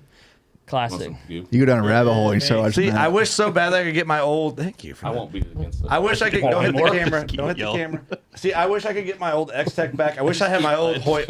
You gotta get your Ultra Sport out. Oh, it's coming. I can't hear him. Oh man, it's gonna be flinging. I need to bring my laser tech down. Yeah, you have Like, one? guys. Yeah, I still have it. We have Jamie in his basement. We have the first ever my basement. Where are we going here? Wait a minute. He has the What first. else you got down there? No, I don't have the first one. The first split limb bow. The wooden what was know. that called? The old men spoken That sounds at the pretty shop. clean. That was. Sick, huh? I don't remember what brand it was, but it's really cool. So at the old I'd have shop, to dig it up. old shop, it doesn't quite fit in with the appeal of the new shop. But the old shop, we had a whole bunch of old bows like on the walls. It was Yeah, really sweet. cool. It'd be really cool to figure out if maybe in the shooting room or something to do something with. Was them. it a Hoyt? No. First split limb? I don't remember what it was, I but thought it was a Hoyt. I thought Hoyt made the first split limb. it wasn't a Hoyt. Look it up on Google's. It wasn't a Hoyt. We might be wrong too. What's the Was first it bow? Was Bowtech? Allen Speedster, I believe. Wasn't it like 68? First compound? Did Bowtech do the first split limbs? No. No. I thought it was like a Hoyt XT 2000 or something like that. This had wooden. Well, it has that'd be the wooden limbs. That'd be the limbs, Oh the my label. gosh. Yeah, they're wooden split limbs. Oh, that's being weird. I forget what it's called. I was trying to pull Miranda Lambert.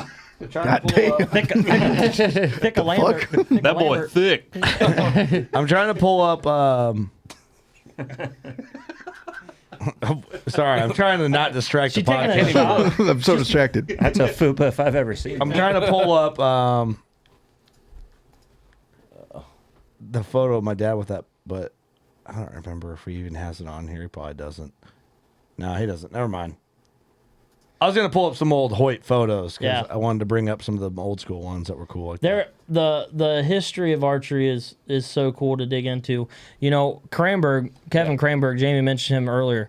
His dad was the very first PSE dealer ever. Yeah. Ever. Cranberg. Pretty awesome. Ever. That's insane. Yeah, and Used so to sell them out of when- his trunk of his when car at they 3D would shoots. travel. Really? They would travel to like national bow shoots with their camper, him and his siblings, and they would pack the camper completely full with bow boxes to bring home to sell. And I mean, he started shooting bows I think when he was 3 years. Yeah, something. 3 years old. Competitive at like 6 or 7, like send him off on his own. It's so go set cool. his own stuff. And you look at Kevin, you're like, he trimmed trees for how many years? Quite a few. Professional tree trimmer, a long time, and he's just a tremendous guy. But it's really cool, the history of bows. There's that X-Tech. Yeah, That's me at 19 years old with an X-Tech. Look at that. Dude, that thing looks mean. I thought I was. You had gauges then too, dude. I haven't changed, brother. Son, sheesh. I'm telling you, Scotty's known me since then. He was born with them. Scotty doesn't know. Scotty doesn't know.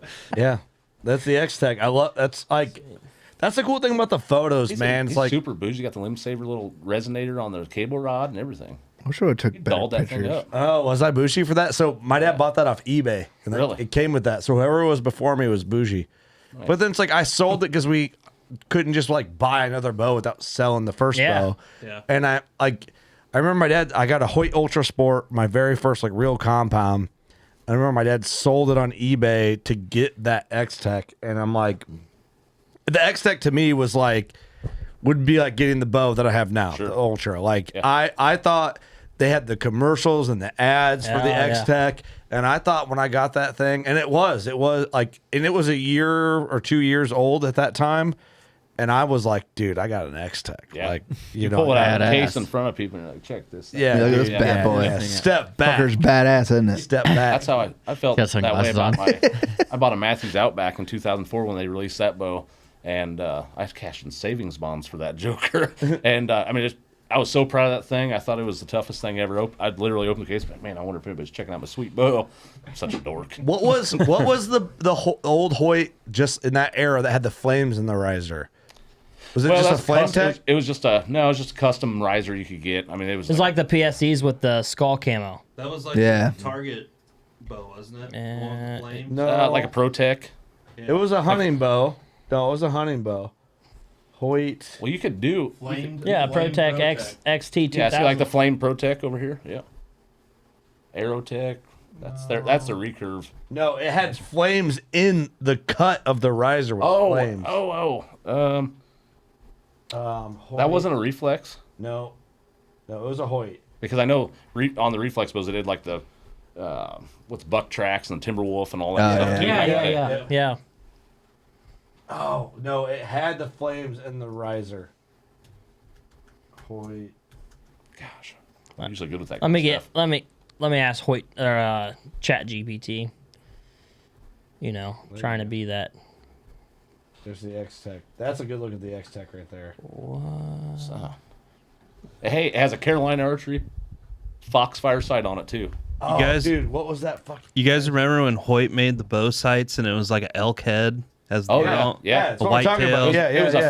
It was it Fuse though? They branded it Fuse and had yeah. that. Yeah. I had the elk one. Dude, in the farm truck, I got Hoyt floor mats that are in it. I got I got Hoyt mud flaps that are brand new, still in the packaging that I'm gonna put on that bitch.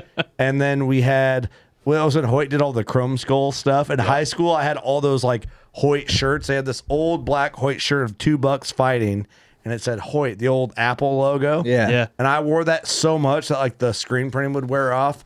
And I remember kids making fun of me because I'd wear band tees, and the next day I'd wear like that Hoyt shirt, and guys were like, what the fuck is like this deer shirt you're wearing? What were the years for Apple Boy? I don't Hoyt Apple Boy. I remember the Apple being a really big deal for them and a big staple for their logo. Yeah. Like huge back in the day. I don't. Where's that riser with the freaking flames on it? I think it was Apple Old Boy. Burkholder come in and bought a Bowtech from us, but he'd been a Hoyt guy because he loved that Apple logo. Yeah. I don't know. Yeah, I did. Apple Boy? Yeah. Yeah, I thought it had something to do with like Apple Boy or. The fuck? Hey, there he is. Turns out to be the French Renaissance. Yeah. I don't remember Apple Boy. I remember the Apple logo. Mm-hmm. Like a Robin Hood type deal. Yeah. Because I did a bunch of woodworking projects in high school at the Hoyt Apple. I think everybody did. Yeah, it's a pretty big deal. I got a bunch of their logos. You never told Elite, but you have Hoyt tattooed on your ass, right? I do actually. I have it on my. thought. I do. Yeah, That's what I thought. You think I'm above it? No, absolutely not. The thing. Wait. What does that mean? It's one of those things where, like, you know, I mean, Elite was a big part of WCB. Like, It was. Yeah. if I would have got the Elite logo, it wouldn't be like a thing of regret. Well, we had customers that would come in that followed you guys that bought Elites because of you guys. So it was cool. It's cool. And Elite makes a great bow. Totally. Yeah. It would be a great bow. But when it comes down for us, it comes to, you know, we are a customer service driven shop, right, Jamie? Yeah, and if we can't be taken care of, we can't take take care of you. else. So if our rep doesn't take care of us, it doesn't. And I think that's a huge disconnect that the archery industry has had in a whole. Yes, as a my whole. my professional career is in the ag industry, and if some of these guys that were in the archery industry was in the ag industry, there ain't no way they wouldn't have a company. They wouldn't. There's no way they would make it. Yeah. Even if a company, but even in the sales side. And so, you know, they act like we need them. We have to have them. Us as a dealer, we get treated on. Well, you're the connection to the people. Yeah, we're the ones that sell the bows. We're the one that sets them up. We're the one that is the front line people, and we get crapped on a lot. and to be honest with you. And it's not just the bow brands; it's a lot of them, you know. Yeah, the whole and industry. we love our brands, and we have passion about it. Jamie is the most passionate, bow tuner that I've ever met, and I've lived in 5 different states, and I've went to a lot of them, and it's just really tough for me to sit back and not say something. I look at, we all grew up, I see the Monster Bucks 3 back there. We all grew up watching those videos, and what was always the thing that we That's never the jury knew? Monster Bucks right there. What was the thing we never really paid attention, we never really knew? It's like, classic. Where did they get their bow? Who set their bow up? T-Bone and those guys, they kind of did it, T-Bone was a professional archer. Yeah. But it wasn't publicized. It wasn't, a lot of guys got their break from target shooting. And I think as an archery, and I know a lot of this will resonate to a lot of the guys that are listening, is you care more now than you ever have about your arrow setup, about your bow, about your broadheads, about your vanes, about your knock, about knock tuning, about spine alignment, about axes on your sights being your second, third, fourth, all that axes, all that is being in consideration, and nobody used to give a crap. Yeah, totally. But who is doing all that? Who's all educating you on that? It's your bow shop. It's your pro shop. Yeah. And that's what I appreciate about these guys coming to us and having us set that stuff up. They ask us. 100%. And they're not above asking. A lot of the influencers in the They're industry, above asking. and they will not come because everything gets shipped to them. Right. And it cuts out all the support. Yeah. Local guys. Or we fix we appreciate you guys. We very much fix for that. their bows for them and get zero regulation, no recognition for it. Yeah. Big words are hard. Well, dude. Yes, they are. Southern Ohio education. But hey, listen, brother. We all look like high school dropouts. Even we may or may not be. You can guess. Yeah. That's my biggest irk. And Jamie, when I first started hanging around and we went to ATA show, he's like, dude, you are a dick to some of these reps. And I said, because they aren't working. You're not working for them.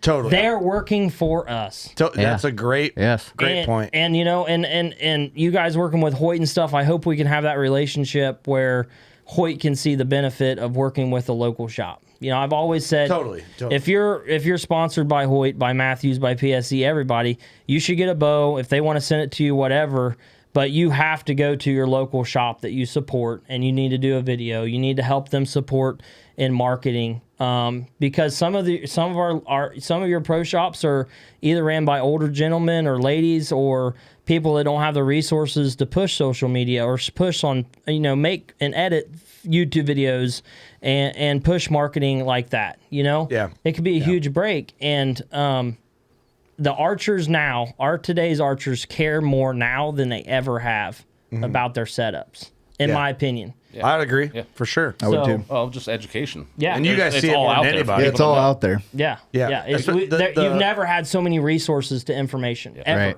Totally. Well, as many brands as you carry, you guys see it more than anybody. Yeah. I mean, I'm sure regular good bow shops see it, but like you guys carry triple the brands of the average bow shop. I know there's exceptions, and there's a lot of good ones out there. But what I would say, well, first of all, I appreciate you guys saying that. Like I've always kind of ran this way, especially in like the blue collar job side of thing. If you act like you know something you don't, you just look like a fucking dumbass. First, if you're like, I'm not going to turn on this lathe and fuck up this part and look like a major dumbass. Like, if somebody asks me a question, I'm just going to say, I don't know the answer. Let me look it up. Let me find the guy who knows how to run the lathe so that I can just install the part. Yeah. We have broke things, but we have fixed them. Yeah. Right. And I think that goes a long way, especially in whatever field you're in. And I think we're pumped about this Hoyt deal, man. We're so excited. So it's so refreshing and fun, and I'm excited to like work with you guys and come to the shop and be able to shoot Hoyts and other bows and get people down there and like see what a real good pro shop experience is like, and people who are passionate and care from bow hunting to target stuff. And it's so good, I think. And I appreciate you guys coming here and hearing us out on that, because we're just a bunch of dumb, drunk podcasters who, on a surface level, we're just having fun and being rowdy and unhinged and all this shit. But we really love it. Otherwise, we wouldn't be in the game for 10 years and doing this. So It's cool to get to know you guys and have you in here and have almost a 3-hour long podcast. Yeah. Is that how long we've been on? We're a little over 2.5. Yeah. Nice. Add an intro. We're gonna, we'll be in that game. And that's fine. That's fun. But we're pumped for it, man. And I think it's gonna be exciting to come down and. We're a little further, New Windsor to Montrose. It's kind of a jaunt. What is it, an hour and 20? Hour 30. Yeah. Hour 30. So it's not that far. We have guys that travel 3-4 hours. Yeah, no big deal. No big deal. So, hell yeah. I think we're gonna swing in a lot. And I tell people all the time, we live in the Midwest. If Scotty, close. you lived in Tennessee, right? No. Where'd you live at? Didn't you live?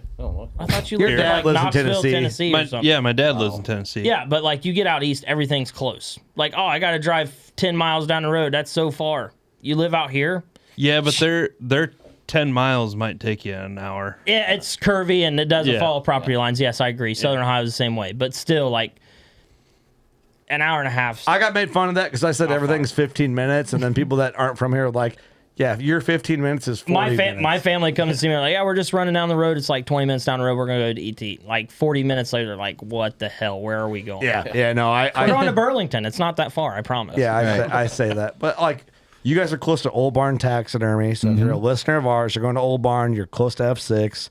Make a double stop, make it a day. Check it out. Have some fun. Shoot some bows you haven't shot. Get refreshed. Get excited. That's the big thing. It's the time of year. We're into February and coming into March. Trade show season's coming up. A lot of new stuff is out, and you're going to consumer shows, and you can go to bow shops right now. You have time to make some new decisions on a sight setup, a rest, a new bow, a quiver, a arrow setup, Strings. a broadhead, strings, Yep. all that stuff. Do it now, not in August. 100%. Amen, brother. Yeah. It's time to think about it now. Don't get lazy. Yeah, I get it. We're all busy. We've all done it. You can kind of lax up a little bit, but well, we're gonna be hanging out at Iowa Deer Classic. If you haven't been to Iowa Deer Classic, it's an awesome show. Yep. Big deer. There's some giant deer. Even though people's like, oh, EHDA or EHGA. Wow. It sounds like a league. EHD really hurt. It wasn't. That's going to be March 7th through the 9th. It's the first weekend in March. Yeah. Des Moines, Iowa. We'll be there. Yeah. Des Moines. We're gonna have a booth there for the first time this year. We're super excited about it. Yeah. Yeah. So we're gonna be up on the second floor by the big buck contest. Good spot to be. I don't think all spots are good. I don't think there's a bad spot in that show. Honestly, No, I mean, not it's anymore. so big and it's awesome. Unless you're next to us. Yeah. Hey, sorry about you, but you're welcome. Yeah, you're welcome for the Are business. you guys in the same spot as last year? So like we have an alley. Yeah, like a whole thing. So we've been doing Iowa Deer Classic since 2018. It's wild. I came to Iowa Deer Classic when I was in college. My brother met me from Ohio. It was it'd have been 2014. I think it was 2014. And I never would imagine I lived in Iowa. And then the fact that I'm going to have a booth there with Jamie and have that opportunity to work there. Thanks, Jamie, for that. And it's fun, man. It's really cool. I appreciate you pushing me to it. Yeah, it's a team effort. And can we push F6 to world domination? We don't want world. Well, honestly, we don't want world domination. Why not? We want archers to support their local shop. Okay, Archery domination. Yeah, that's what I meant. Domination. You know. So I got excited, man. I will say this because I'm a really truthful excited. person. I am sorry if you don't have a good shop close to you. If you don't, reach out. We will take care of you. Google Maps is a However, hell of a You tool. guys are the people's shop. we're the people's shop. Yeah. And you guys are two of the most humble people.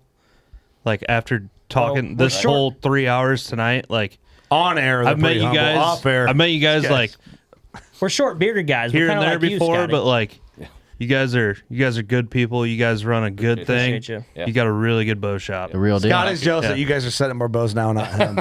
I'm not. I don't want to set them up. I don't want to set them up. What you want to say is thank you, right? Yeah. I think that was the We appropriate. appreciate Yeah. Yeah, we really do appreciate it. Well, Yeah. all right. Hard plug. Where can people find you? Instagram, Instagram and Facebook. And Facebook is our big ones. In Montrose, Iowa. In Montrose, Iowa. Right off Highway 61 between Keokuk and Fort Madison, Iowa. Right by the hub Montrose. of Illinois and Missouri, right down the corner of Iowa. Yep. Good places to eat right close to there. Yeah, we can. I always tell people we can literally piss into Mississippi and spit into Missouri. No offense to those two states, we love you, customers, and but it's reference. It's a reference. It's a reference. Weird So, reference, but it's a reference. we do have some really cool events throughout the year. We have we just did our first New Year's bow shoot. We had a really good turnout for that. And we have a money shoot in March usually, which has a big turnout and some good payout. We usually have 2 classes for that: bow hunter and open. I think we just had a $500 payout, maybe. Yeah, for it was first place on our on New our Year's shoot, open, which is cool. I didn't think we'd have. I didn't think it'd be that well received because it's New Year's Eve. Yeah, but there's a lot of people that just like to stay out of trouble and go have fun too. Good. So yeah, that's cool. There's like 30-something people. Our biggest event we hold every year is leading up to deer season. So before August 1st or October 1st in Iowa, we run a big buck contest, and so before season starts, you need to get signed up for it. It's $20 entry. Yep. And Cameron Coble, which is probably by far the best. He's the Rain Man of Whitetails. He is the Rain Man of Whitetails. He's unreal. He comes and does all the scoring. He probably needs to do the podcast. He hasn't done it yet. If you guys have not, you guys haven't had him on him. No, we meet him all the We've time. talked to him. You got to get him on here, and be prepared for a rowdy podcast. We need to get him About and a Bucky. 6-hour one too. Yeah, him and Bucky and Lee on the same podcast would be an antler Rain Man pod. Yeah, it'd be sweet. Oh, So- that's a good idea. That would be we just call it the Antler Rain Man. That'd be We can just leave. It'd be a we great can just podcast. leave. We don't need to be here. It's like, while you guys nerd out over this, I'm gonna go mix a drink and never come back. It just gets like boring. You just But put that shit you out. They're can- like, ooh. That dude can tell you how many inches to the 8th and what county was killed in by who, the date, it's everything. insane. That's cool. But we do the big buck contest every year. It's the first weekend after deer season in Iowa. You don't have to be in Iowa. It doesn't have to be an archery buck. It can be any season. It's just we had over 100 people at our last one. Who won this year? Awesome. This year won Thomas Norton, Thomas 191. Norton 191. We had an honorable mention of 205. 205 was the biggest deer score that night. It was non-contest. It was not in the contest. Should have spent $20. Yep. He already signed up. Up for this next year. So Well, it's too late for him. if we get more people sign up, we'll give out more prizes. But first place is a flagship bow. We better enter that, Eric. Second place is a Mount from free Old Barn mount from Sam and them down there, Sam and Linda. And third place is a free set of strings from Kent Custom Strings built out of our shop. Sweet. So Hell that's probably been our biggest grower. It's insane. Making events are important. We're gonna have to move to the shooting room. Which our shooting room is what dimensions? It's 66 by 72. Yeah, big building. So we're gonna have to move there and Party on. Make it a banquet. Like a banquet. Big tables. F6 banquet. grub. Sounds kind of bougie for Beers. us. That'd be cool. Beers and bougie. I feel like pies. it's going And to we turn also- into you guys wanting us to leave your shop. I think that's what it's going to end up doing. We also You gotta shut go. down the sandbar after that. Usually, Yeah, we did this year's a little rough. I didn't. My wife was on a party bus. I had to go Sounds fun. hang out with her. But So I'm they hearing didn't. before it's already passed by the time this launches, but for the clinic, I need to come by the shop again and then find my way to the sandbar and then mosey my way in drunk to the clinic and host a drunk clinic. That'd be sweet. Yeah, Africa's amazing. Listen. yeah, Experience of a lifetime. yeah. They have animals. Yeah, we didn't do a speaker this year at the Big Buck Contest. We didn't really have anybody that stuck out. You know, we had Brooke Martin. Brooke Martin the year before. If you haven't heard of keep Hammer. Hammering or That's Hammer Consulting. Hammer Yep. Consulting. The guy kills giants. I don't know if you guys know Brooke. He kills really big deer on public ground. He used to be a rep in the archery industry. Yeah, moved Super from PA to super Iowa nice just to guy. pursue whitetails. Super. Cool. And That's awesome. He's getting. I mean, I think he's got the itch to go out west. Yeah, might be. But Brooke is an awesome dude and knows how to kill big deer. But he has a really good consulting business. We also like killed the 205 or the big deer. Oh, Stark. Yeah. Stark. So Stark, supports us really well too. So if we want to support our customers that support us, right, Jamie? Absolutely. Yeah. So the guys that do that, and we appreciate everything that they do. So Well, hopefully some WCB listeners come in and they're vocal when they do come in. they already have. You guys are Hey, you cult guys have been following. awesome. Yeah. Well, don't say cult. Did you but- say we're a cult? No, Well, don't let Lee have his glory. We have a really loyal following, and they're awesome people. I think you went up to it. We have great followers. I mean, we have it on our side. You know, people say, "Oh, where should I go to the bow shop at?" And our customers just hound them on the comment section. Good. And Yeah. you guys have the same way. You know why it is? Because we're humble guys, and we can relate. Real. We're all the same people. Realness is a big Real. thing, man. Yeah. We're all real cool guys. Just cool really, cats. We're really cool cats. neat. Really neat. Really neat. That's pretty neat. You know, get all that neatness in one. I was trying to think of that earlier. That's pretty neat. That's an ass. Nothing but a stove in there. Fucking nightmare zone. Fucking nightmare zone. You can tell it's a Hoyt by the way that it is. You can tell this is a Hoyt, by the way. If you guys don't know the Legend of Chaw on YouTube, give Look it it a up. Google. Oh, boy. And comment. I heard about this from WCB Pod. Yeah, comment your favorite Because we line. want, we want Chaw on the pod. It would, if you looked up when that was posted, it'd be It's like 10 years acidine, ago. how scary. We'd be like, oh my God, we're old. Yeah, oh yeah. But great video. Yeah, we don't It was got a that. good video. There's 3 versions. Cool. Is there any more closing questions? That's it. That Legend of Chaw is where we close. Legend of Chaw. Yeah. Thank you guys. I think Thanks for coming. Appreciate it. Thanks for having us, guys. I hope you had fun. I hope you had fun. Blast, yeah, Was it as nerve wracking as you thought, or was Nah, it it what was you great. thought? You, I get, forgot I was wearing these you guys killed it. things. So You killed it. That was great. Appreciate It's it. A lot awesome. of fun. Doug, hey, how you doing, buddy? We'll be seeing you soon. Sounds great. Getting set up. Yeah. Don't say it creepy like that. Just what did Hoyt say when your lead time on bows was? they ain't in the mail. In the mail. Wheat. I don't know In the exactly, mail. but They tell us the same thing, but everybody chill out. We got some we got some Satori's on the way. Invitations in the mail. oh, hey, Those are sweet the recurves. Satori's. If you're into recurves, the Satori's a bad rig, I'm dude. stoked. They're sweet. I'm Scott- stealing one of your guys because you ain't gonna shoot him. There's your closing thoughts, Scotty. You wasted on that. Austin, what do you got? He doesn't know, man. Looking forward to getting down there and seeing you guys. I'm gonna bring little Cody man and get him set up, and it's gonna be Forward to fun. that. Bring the Daddy's kiddos, gonna bring the- spend some money. There we Bring go. the kiddos, man. Yep. Get the kids involved. We do have kids leagues. We never even said that. Yeah, We got have kids leagues. Kids So involved if you- in our league For the too. children. Yeah, get the kids involved, man. Yeah. Get the kids Time involved. is now. Got to do it. Anyways, Eric, Yeah, boys. Thanks for coming down, and we'll be seeing you here soon to set up some bows. Awesome. yeah, sure. Got anything, Kurt? Curtis? I'm glad you asked, guys, because I got a whole lot of stuff in my brain. Oh shit. First of all, the Legend of Chaw would say, if you take out a bank loan, you got to repay that shit. And second of all, Kurt Geyer would say, go shoot your bow. We love you. Thanks for tuning in. You're the best. Bye.